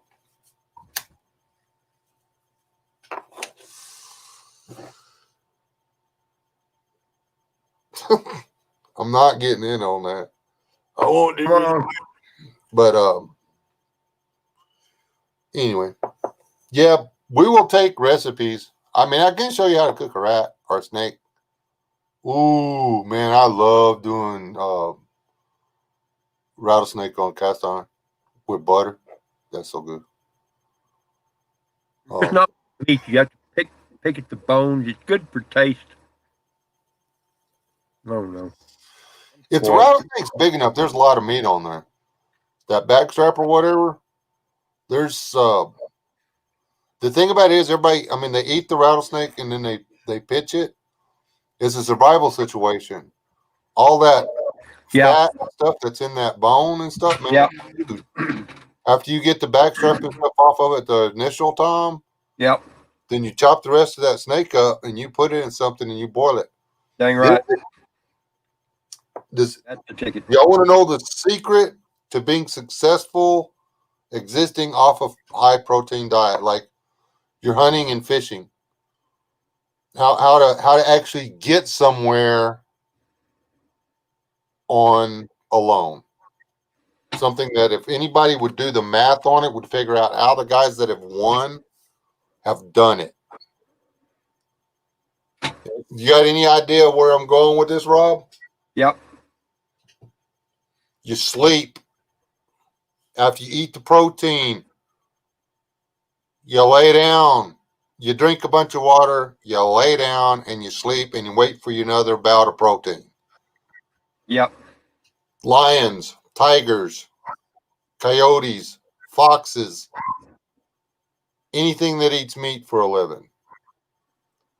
After they get a belly full of meat, what do they do? Look at your dog. They let their system uptake it.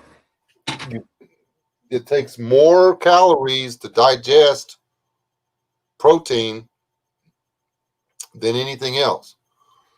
So if you want to get the most out of your caloric intake on protein, then you need to be doing nothing but digesting. Mm-hmm. You snack during the day, you stuff your belly at night, and then you sleep. Fowler slept a lot, 87 days, eating dandelions and a few fish. Yep. You let your body conserve the calories. That's the guy that went, Alan Day. If he wasn't eating or looking for something to eat, he was what? Oh, yeah, sleeping. By the way, I like Mary Beth.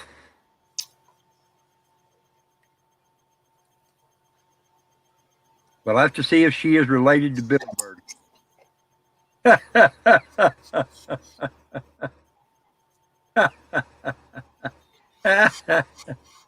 Yes, sir. We draw the finest people here, don't we? There you go. Well done, Mary Beth. Well done.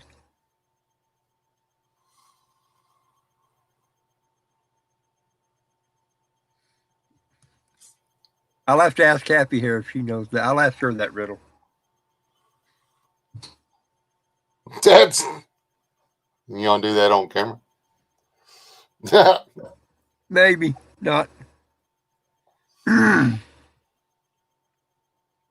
Not yet, Mary Beth. I have my freezer's so full. I'm not even sure if I want to shoot a deer. I do simply because I want to get a deer to grind so I can grind it together with that pig that I shot last weekend or a couple of weekends ago. But I'm not needing the meat right now. Ooh, Dude. tomorrow. Ooh, crap. Oh, tomorrow's the last of mule deer season here. And we're supposed to go to Plainview. I may rethink that. We don't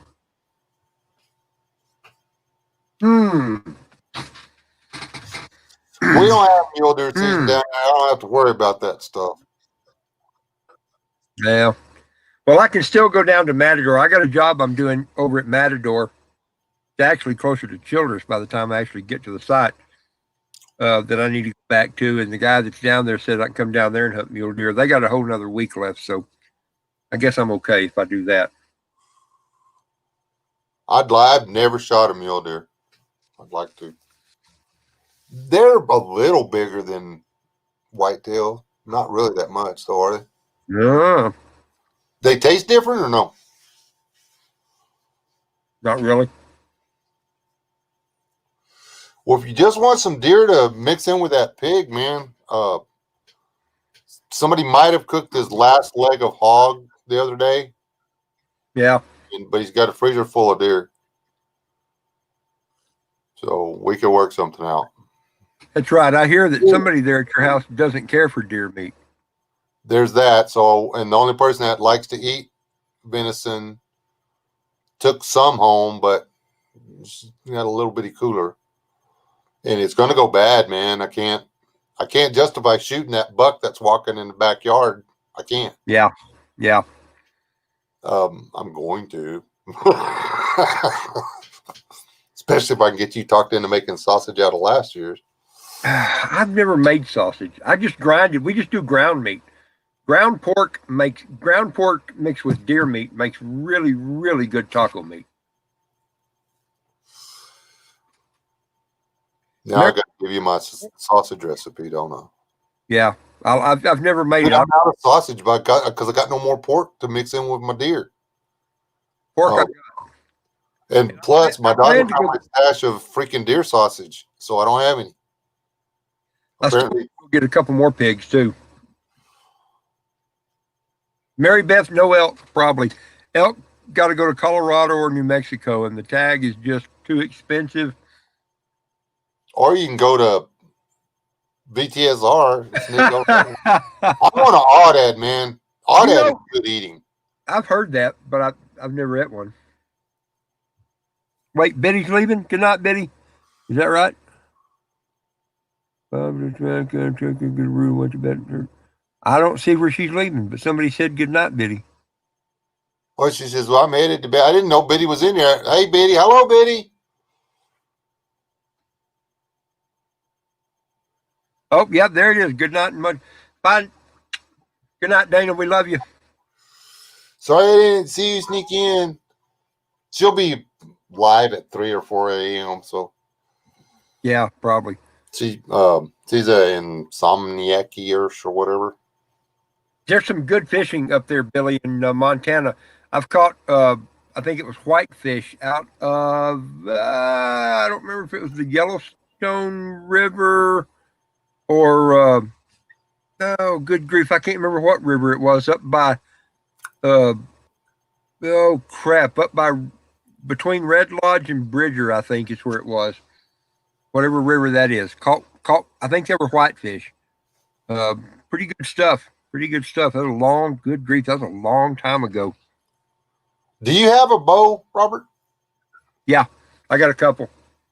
Man, we need to go bow fishing, dude. That's fun, man. I ain't lying. That was fun. I'll bet. Hey, when you're aiming at a fish, do you aim above it or below it? Okay. Oh, which is it? Depends. Depends? Yep. I thought the refraction of the water was either one or the other. When you get to the water, you stick your arrow and you look at it. You're going to be below the fish every time. Right. How far? Okay. Is the trick. I had a marker here a minute ago. Now I ain't gonna be able to find the watch. I won't be able to find it. Look at there. And y'all have to forgive me, everybody that's listening in, because there's no water up here, so I don't even get to go regular fishing, let alone bow fishing. I don't know if y'all gonna be able to see this, but like this is the water. Well, that ain't. Yep. Marker sucks. Here's your water. Okay. Does that look like water? That looks like water. Yeah. I don't want to hear no crap about my fish. This is your fish. He's a gar.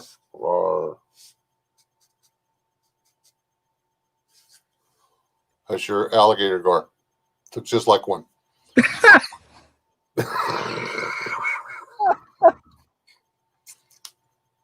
Now, yes, it is. If you aim right here, your arrow is going to go right here.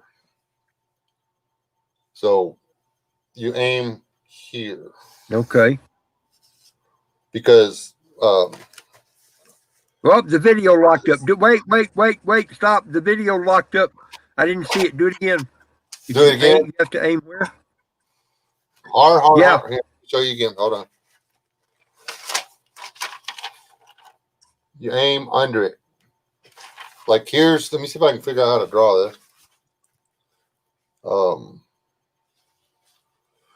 Okay. Here's your water. Can y'all see that? Yeah. You can use the same picture. No, I did it the wrong way. Here's your fish. Here's his back fin. Just for reference, here's your butthole. Okay. So. Okay. Wait.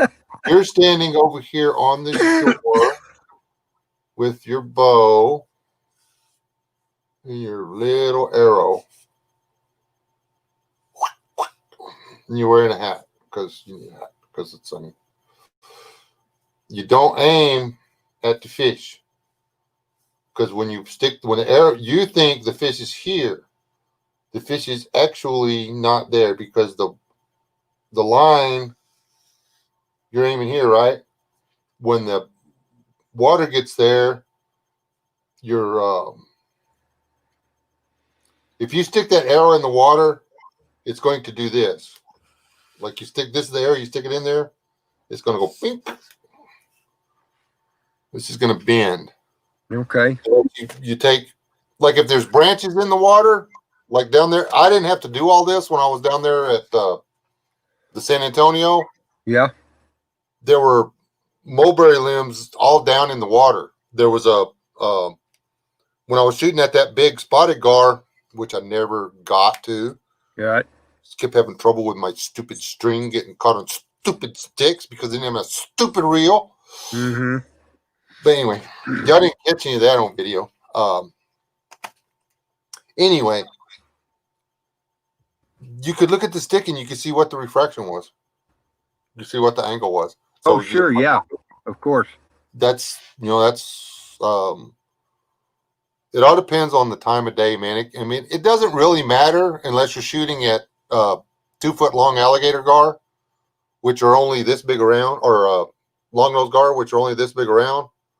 So being off an inch is a miss or a hit. And I bounced. I gave a lot of fish headaches, but I only got one up on the bank. So, there's a reason everybody shoots at the really big ones, and there's a reason alligator gar gets stuck more often than the long nose gar because they're huge. Bigger. Yeah, they're healthier. The long nose gar are really long, slender animals, and that's what I was shooting at down there. They taste the same. Right. Hold on a second.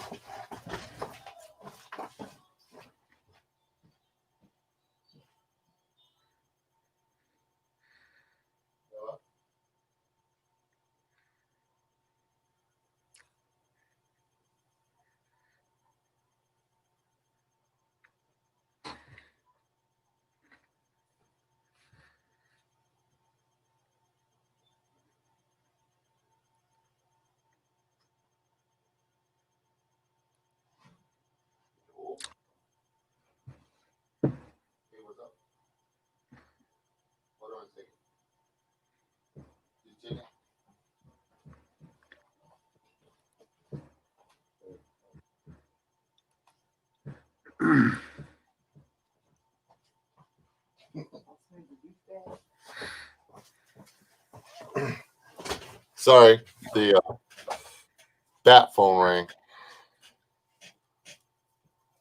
Skinny is harder to hit. That's goes back to that other line. That's why I used to hunt fat girls.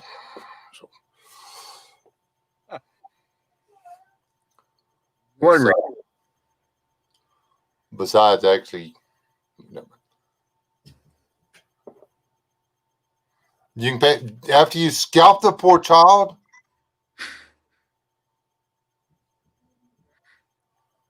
Why did you do that? You're gonna send that hair to me, right? What?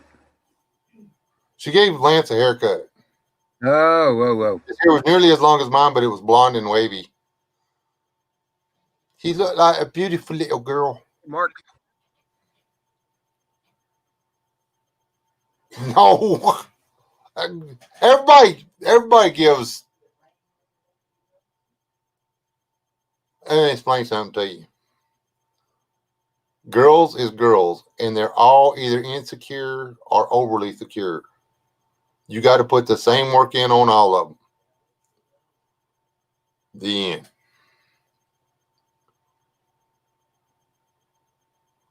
Hey, Rob, so about that shirt next to you then. I think he's trying to get you. He's trying to panhandle your shirt, Rob. Could be. I got a buck that's what he's after. Can't blame him though. He ought to be able to get you one that looks like one of them there British flags though.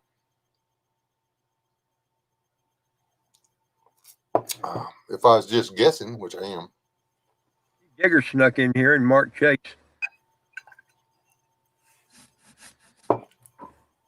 Who? Hey, Digger. People gonna start coming in at the end of the show now. Been on here for 10 minutes, 5 seconds. But it's Saturday. I don't care. See, now I don't care. I can go as late as I want. Heck yeah. Speaking of shirts, I have a t-shirt store that I will remember to put links to. You can get the drum shirts. You can get, there's a bunch of shirts over there. I just keep forgetting to put the link in my videos because I suck at this asking for people to spend money thing. That's why I don't ever have any work to do because I suck at sales. All right. But, ooh, Rob, have you seen my latest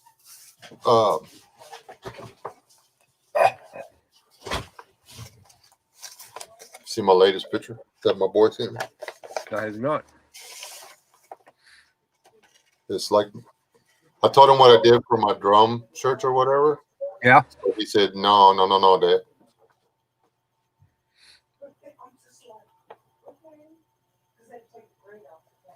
That's pretty wild. Wow. Wow. He free-handed all of that, man. Yeah.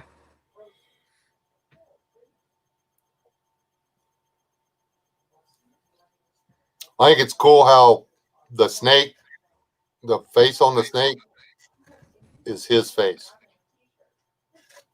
Show me again. If you were going to cartoon my son, that would be his jaw and his eye and everything, man. It's just that's kind of cool. This stupid cool. I still haven't found everything he put in that tree he sent me. He's doing he's hiding stuff in the pictures. Yeah. He just starts doodling and then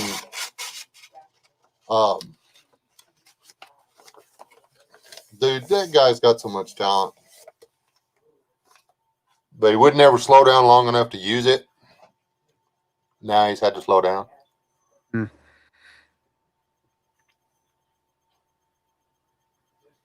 What?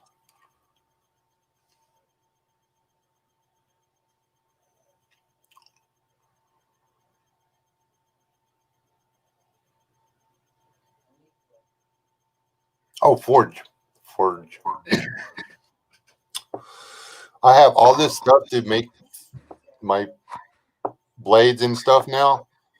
And since that guy gave me all the stuff to set up a blacksmith shop, I have not had a single free moment to do it. I have no less than 3 anvils now. Wow.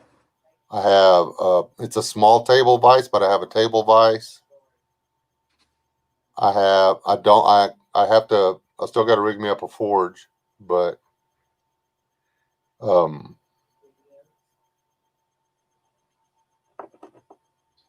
anyway, the anvils all beat the crap, man. It's from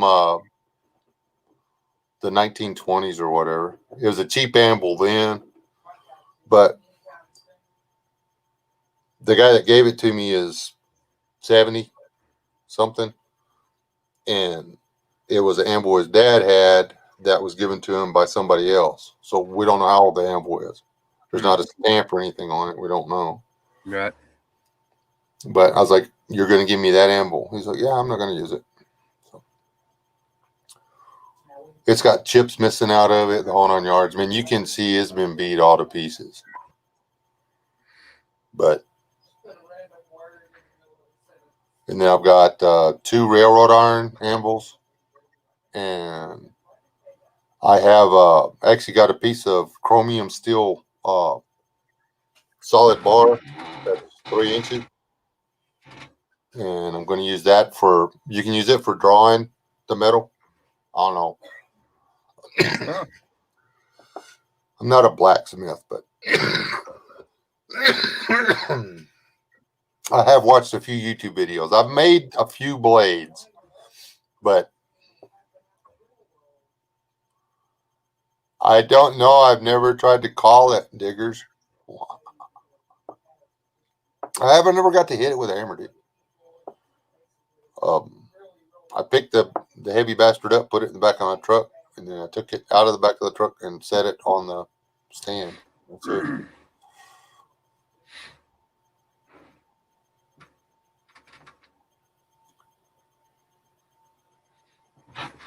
If we ever have about 2 weeks to kill and nothing else to do, I know up in Summit County near A Basin, back up behind there, and I can't think of the name of the mountain now, there is an old mine that did have 200-pound anvil in it.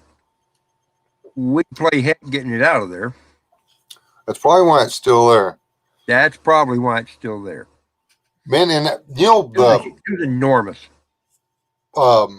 you know why so many people were after the bigger anvils and why bigger anvils are important? It's science again. When you're working the steel, the amount of weight under it is as important as the size of the hammer coming down. Yeah. Because every time you hit the hot metal, the amount of steel that is under it, the lighter it is, the less kinetic energy stays in the metal. If the smaller the anvil is, the more the energy travels through the anvil into the stand, down and dissipates into the ground. The bigger and it's weird that it would make any difference. You would think immovable object. No. But it's not. Yeah. Physics are weird, man. Yeah. It's physics. But physics is cool. Yeah, physics is cool. And statics, people don't give statics enough props. Statics is cool. I can wrap my head around statics. The math, I hate doing the math on it, but I can see it. I can look at a branch and tell you where the load is on that branch. Yeah.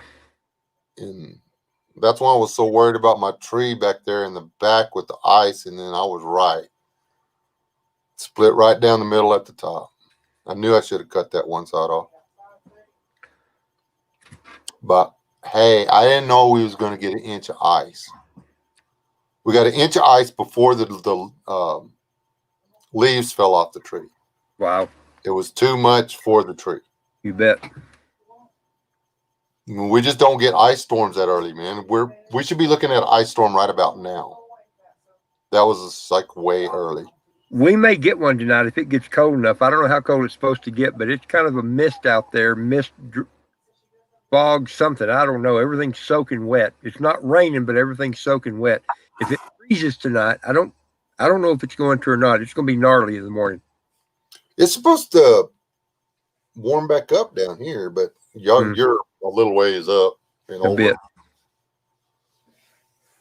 People don't get it. I mean, you can literally in the weather at my house and the weather in Snyder can be completely different. Yeah, for sure. And I still think it has to do with that split between the dark and the red. We got blackland prairie on one side, red dirt on the other side. Literally, our county's cut in half. And I swear that dirt has something to do with the weather. I'm looking at the weather right now. It's only supposed to get down to about 33, maybe 32 tonight. Tomorrow night's going to get down to 20, though. So if it stays wet, it'll be, but I bet it'll dry up by tomorrow. It's going to be cold tomorrow.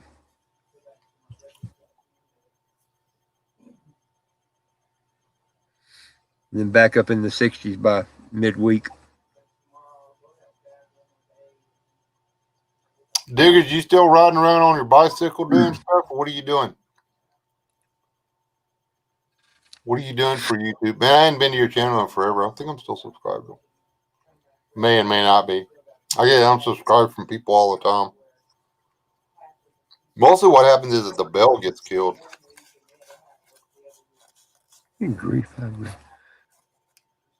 Yeah, Mark's right. Ice storms suck, but boy, they sure are pretty. I got pictures of the last one. I don't even think I posted all of them. Dude, the ice was so thick it was snapping stuff off the cell towers and stuff here. Wow. That's Did what y'all I get was. ice up there or not? What's that? Did y'all get ice up there or not, or was that just us? I think we got some, but it's while I was up in New Mexico, so I don't know what really happened. Oh. Well, that's right. You were up there, got snow. Yep. 68. Gosh, you better get a coat, Rachel. Better snuggle up.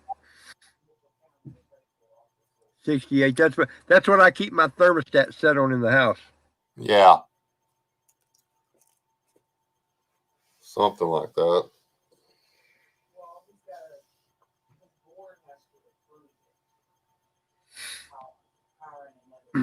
Mary Beth, where are you? As close as you want to say.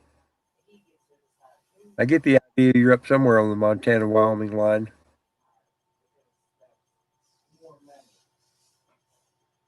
Ken, yeah. Stacy. Hey, Stacy. Oh, hi, Stacy. Stacy, what are you learning? Stuff. Stacy, Rob, Stacy.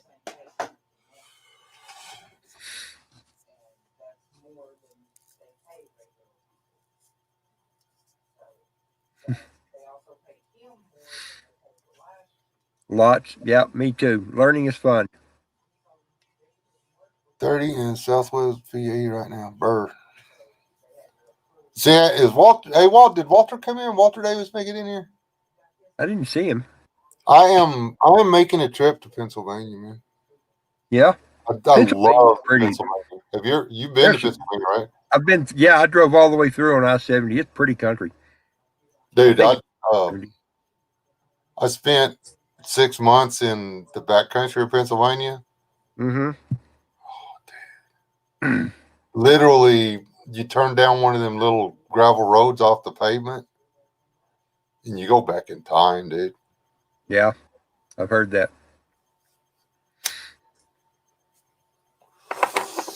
Well, I lived in a log cabin when I was there. Nice. I'd go back in a heartbeat, man. If those people told me I could move back into that cabin right now, I'd do it. I would put windows in it. But 30 yards out the front door was a spring-fed pond. That's where I got my water. That's where I took my bath. Yep. Everything. Nice. I love that. I love that. Dude, all you had to do was go out there and float for a little bit, and all them little fishes would come up and exfoliate you for yourself. It'd be careful what you left out, though. Some of them had teeth. But it was beautiful. Drove a car off a cliff. I don't want to do that again. Why not? I was lucky there was trees. So the gave me a padded ride. That car is still there, man. I bet it is. There are not a lot of people that I come across who've made more bad decisions than me, but I was from Texas, okay? Yeah. In Texas, when you see a deer, you drive around it. I seen the deer, and I went to take the bar ditch to go around it. There ain't no bar ditch right there. There were some pine trees. Oh my gosh! And well, I just got out, climbed back up the hill, and walked on to the house.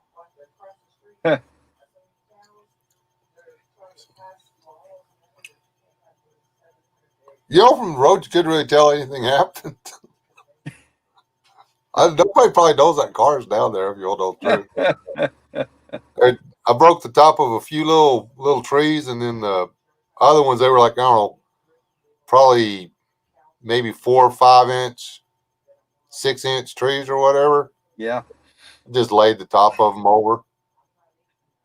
I bet that was exciting for a second. Just a second. Well, let's put it this way. It was a cold walk because my pants were a little wet. Oh my gosh. I'm a little allergic to gravity, remember? Right? Yeah, me too. So, anyway, I just knew I was dead, man.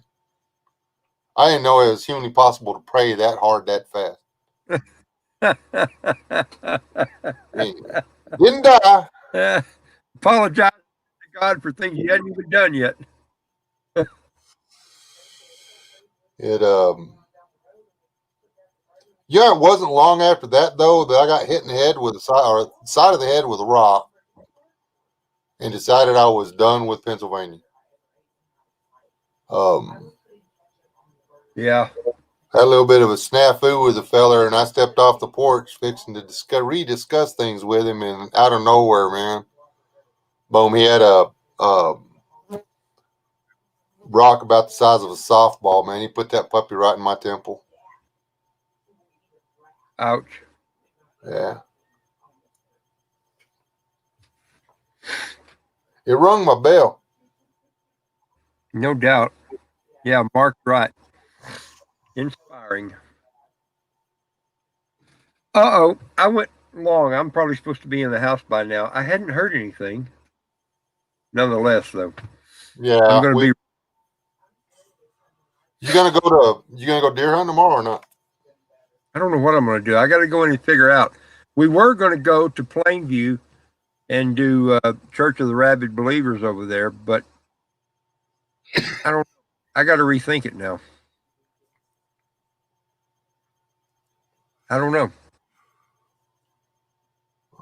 Well, let me know if you need any help hunting down them rabid mule deer or anything. I can make childers pretty fast. I got to find somebody that'll let me hunt closer. I found somebody that let me go camping and fishing. Now I just got to find somebody let me. I lost my dove lease. That sucks. Oh, that does suck. Many people retire. It happens. Anyway, yeah. What we need to do is go to San Antonio and finish it. Well, I'm scratching that whole other thing. We're just going to dig a hole. Yeah. Oh. You can run a shovel, right? Bob said we could dig a hole instead of building a house and then putting mud on it. We can just dig a hole in the side of the hill. I have tried to run a shovel and they don't fit my hands. I don't know what it is. Yeah, Thank he's you. lying now. Okay, Maybe. you do all the cooking and the dishes. I'll run the shovel. Okay. If it's rain down there, I'll dig that clay all day long, man. Yeah.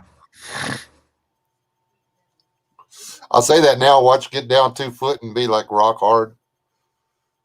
But anyway, guys, he's got places to be. Flatlands only, man. That's where me and this guy was. Well, Rob's a mountain goat, but not that eye to fly. I was raised on the flat, so not unfamiliar. Thank you, Mary Beth. Mary Beth, you got a good sense of humor. I'm going to go find your channel in a minute and just see what all you got on there.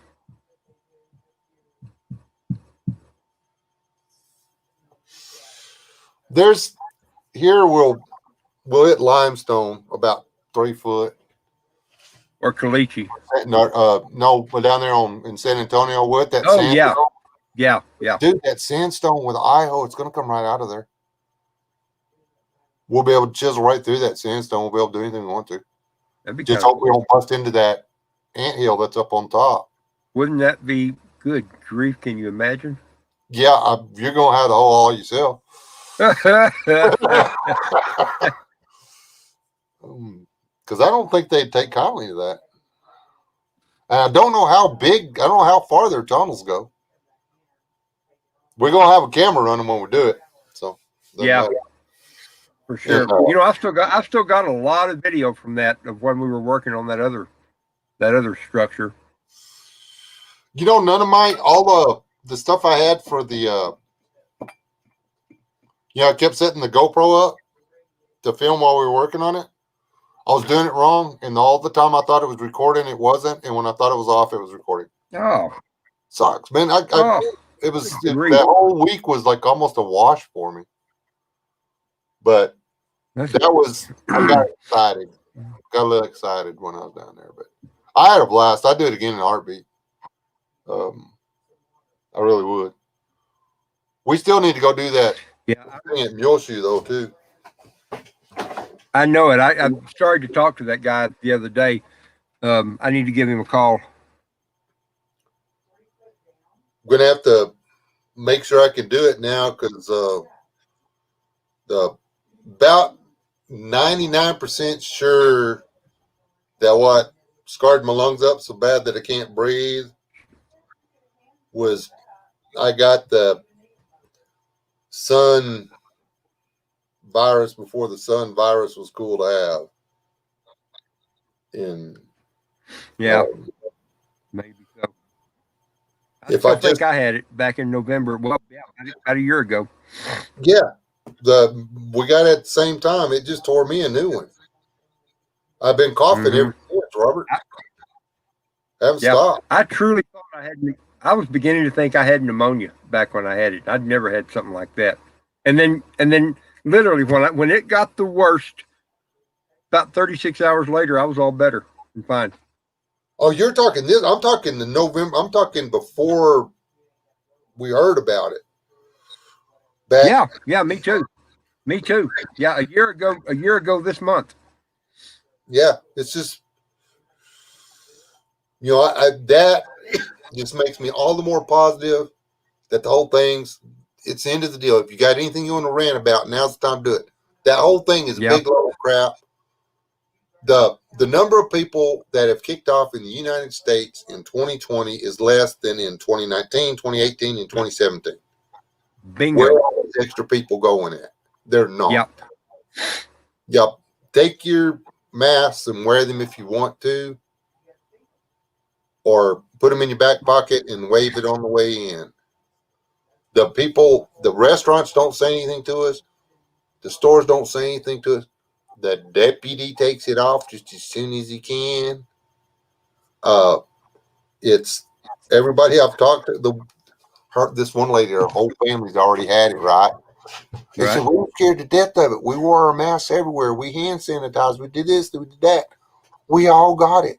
Only one of us really got sick. He didn't want to eat because everything tasted funny. He had a real bad fever. It lasted for 5 days. Now we're all over it. And it wasn't really all that. Big surprise. I think it was going around the same time the flu was going around. They just found out it was something different. And now they've got us all inside. And all of a sudden, a computer can't count the number. It can't figure out which little black dot was circled in on a stupid piece of paper. But. Yeah, we don't want to go there. It's annoying. I'm empty. You're empty? God bless all you people. You're still alive. Do not die. It was nice to meet the people that I had not met before. Mary Beth and who was learning? Stacy. Yep. Didn't know either one of them. Nice to meet y'all. It was a good chat. Subscribe to him. Give him watch hours. He needs watch hours on things besides how a falcon eats a seagull. That stupid video. Oh, yeah. It is what it is. All right. Good night, y'all.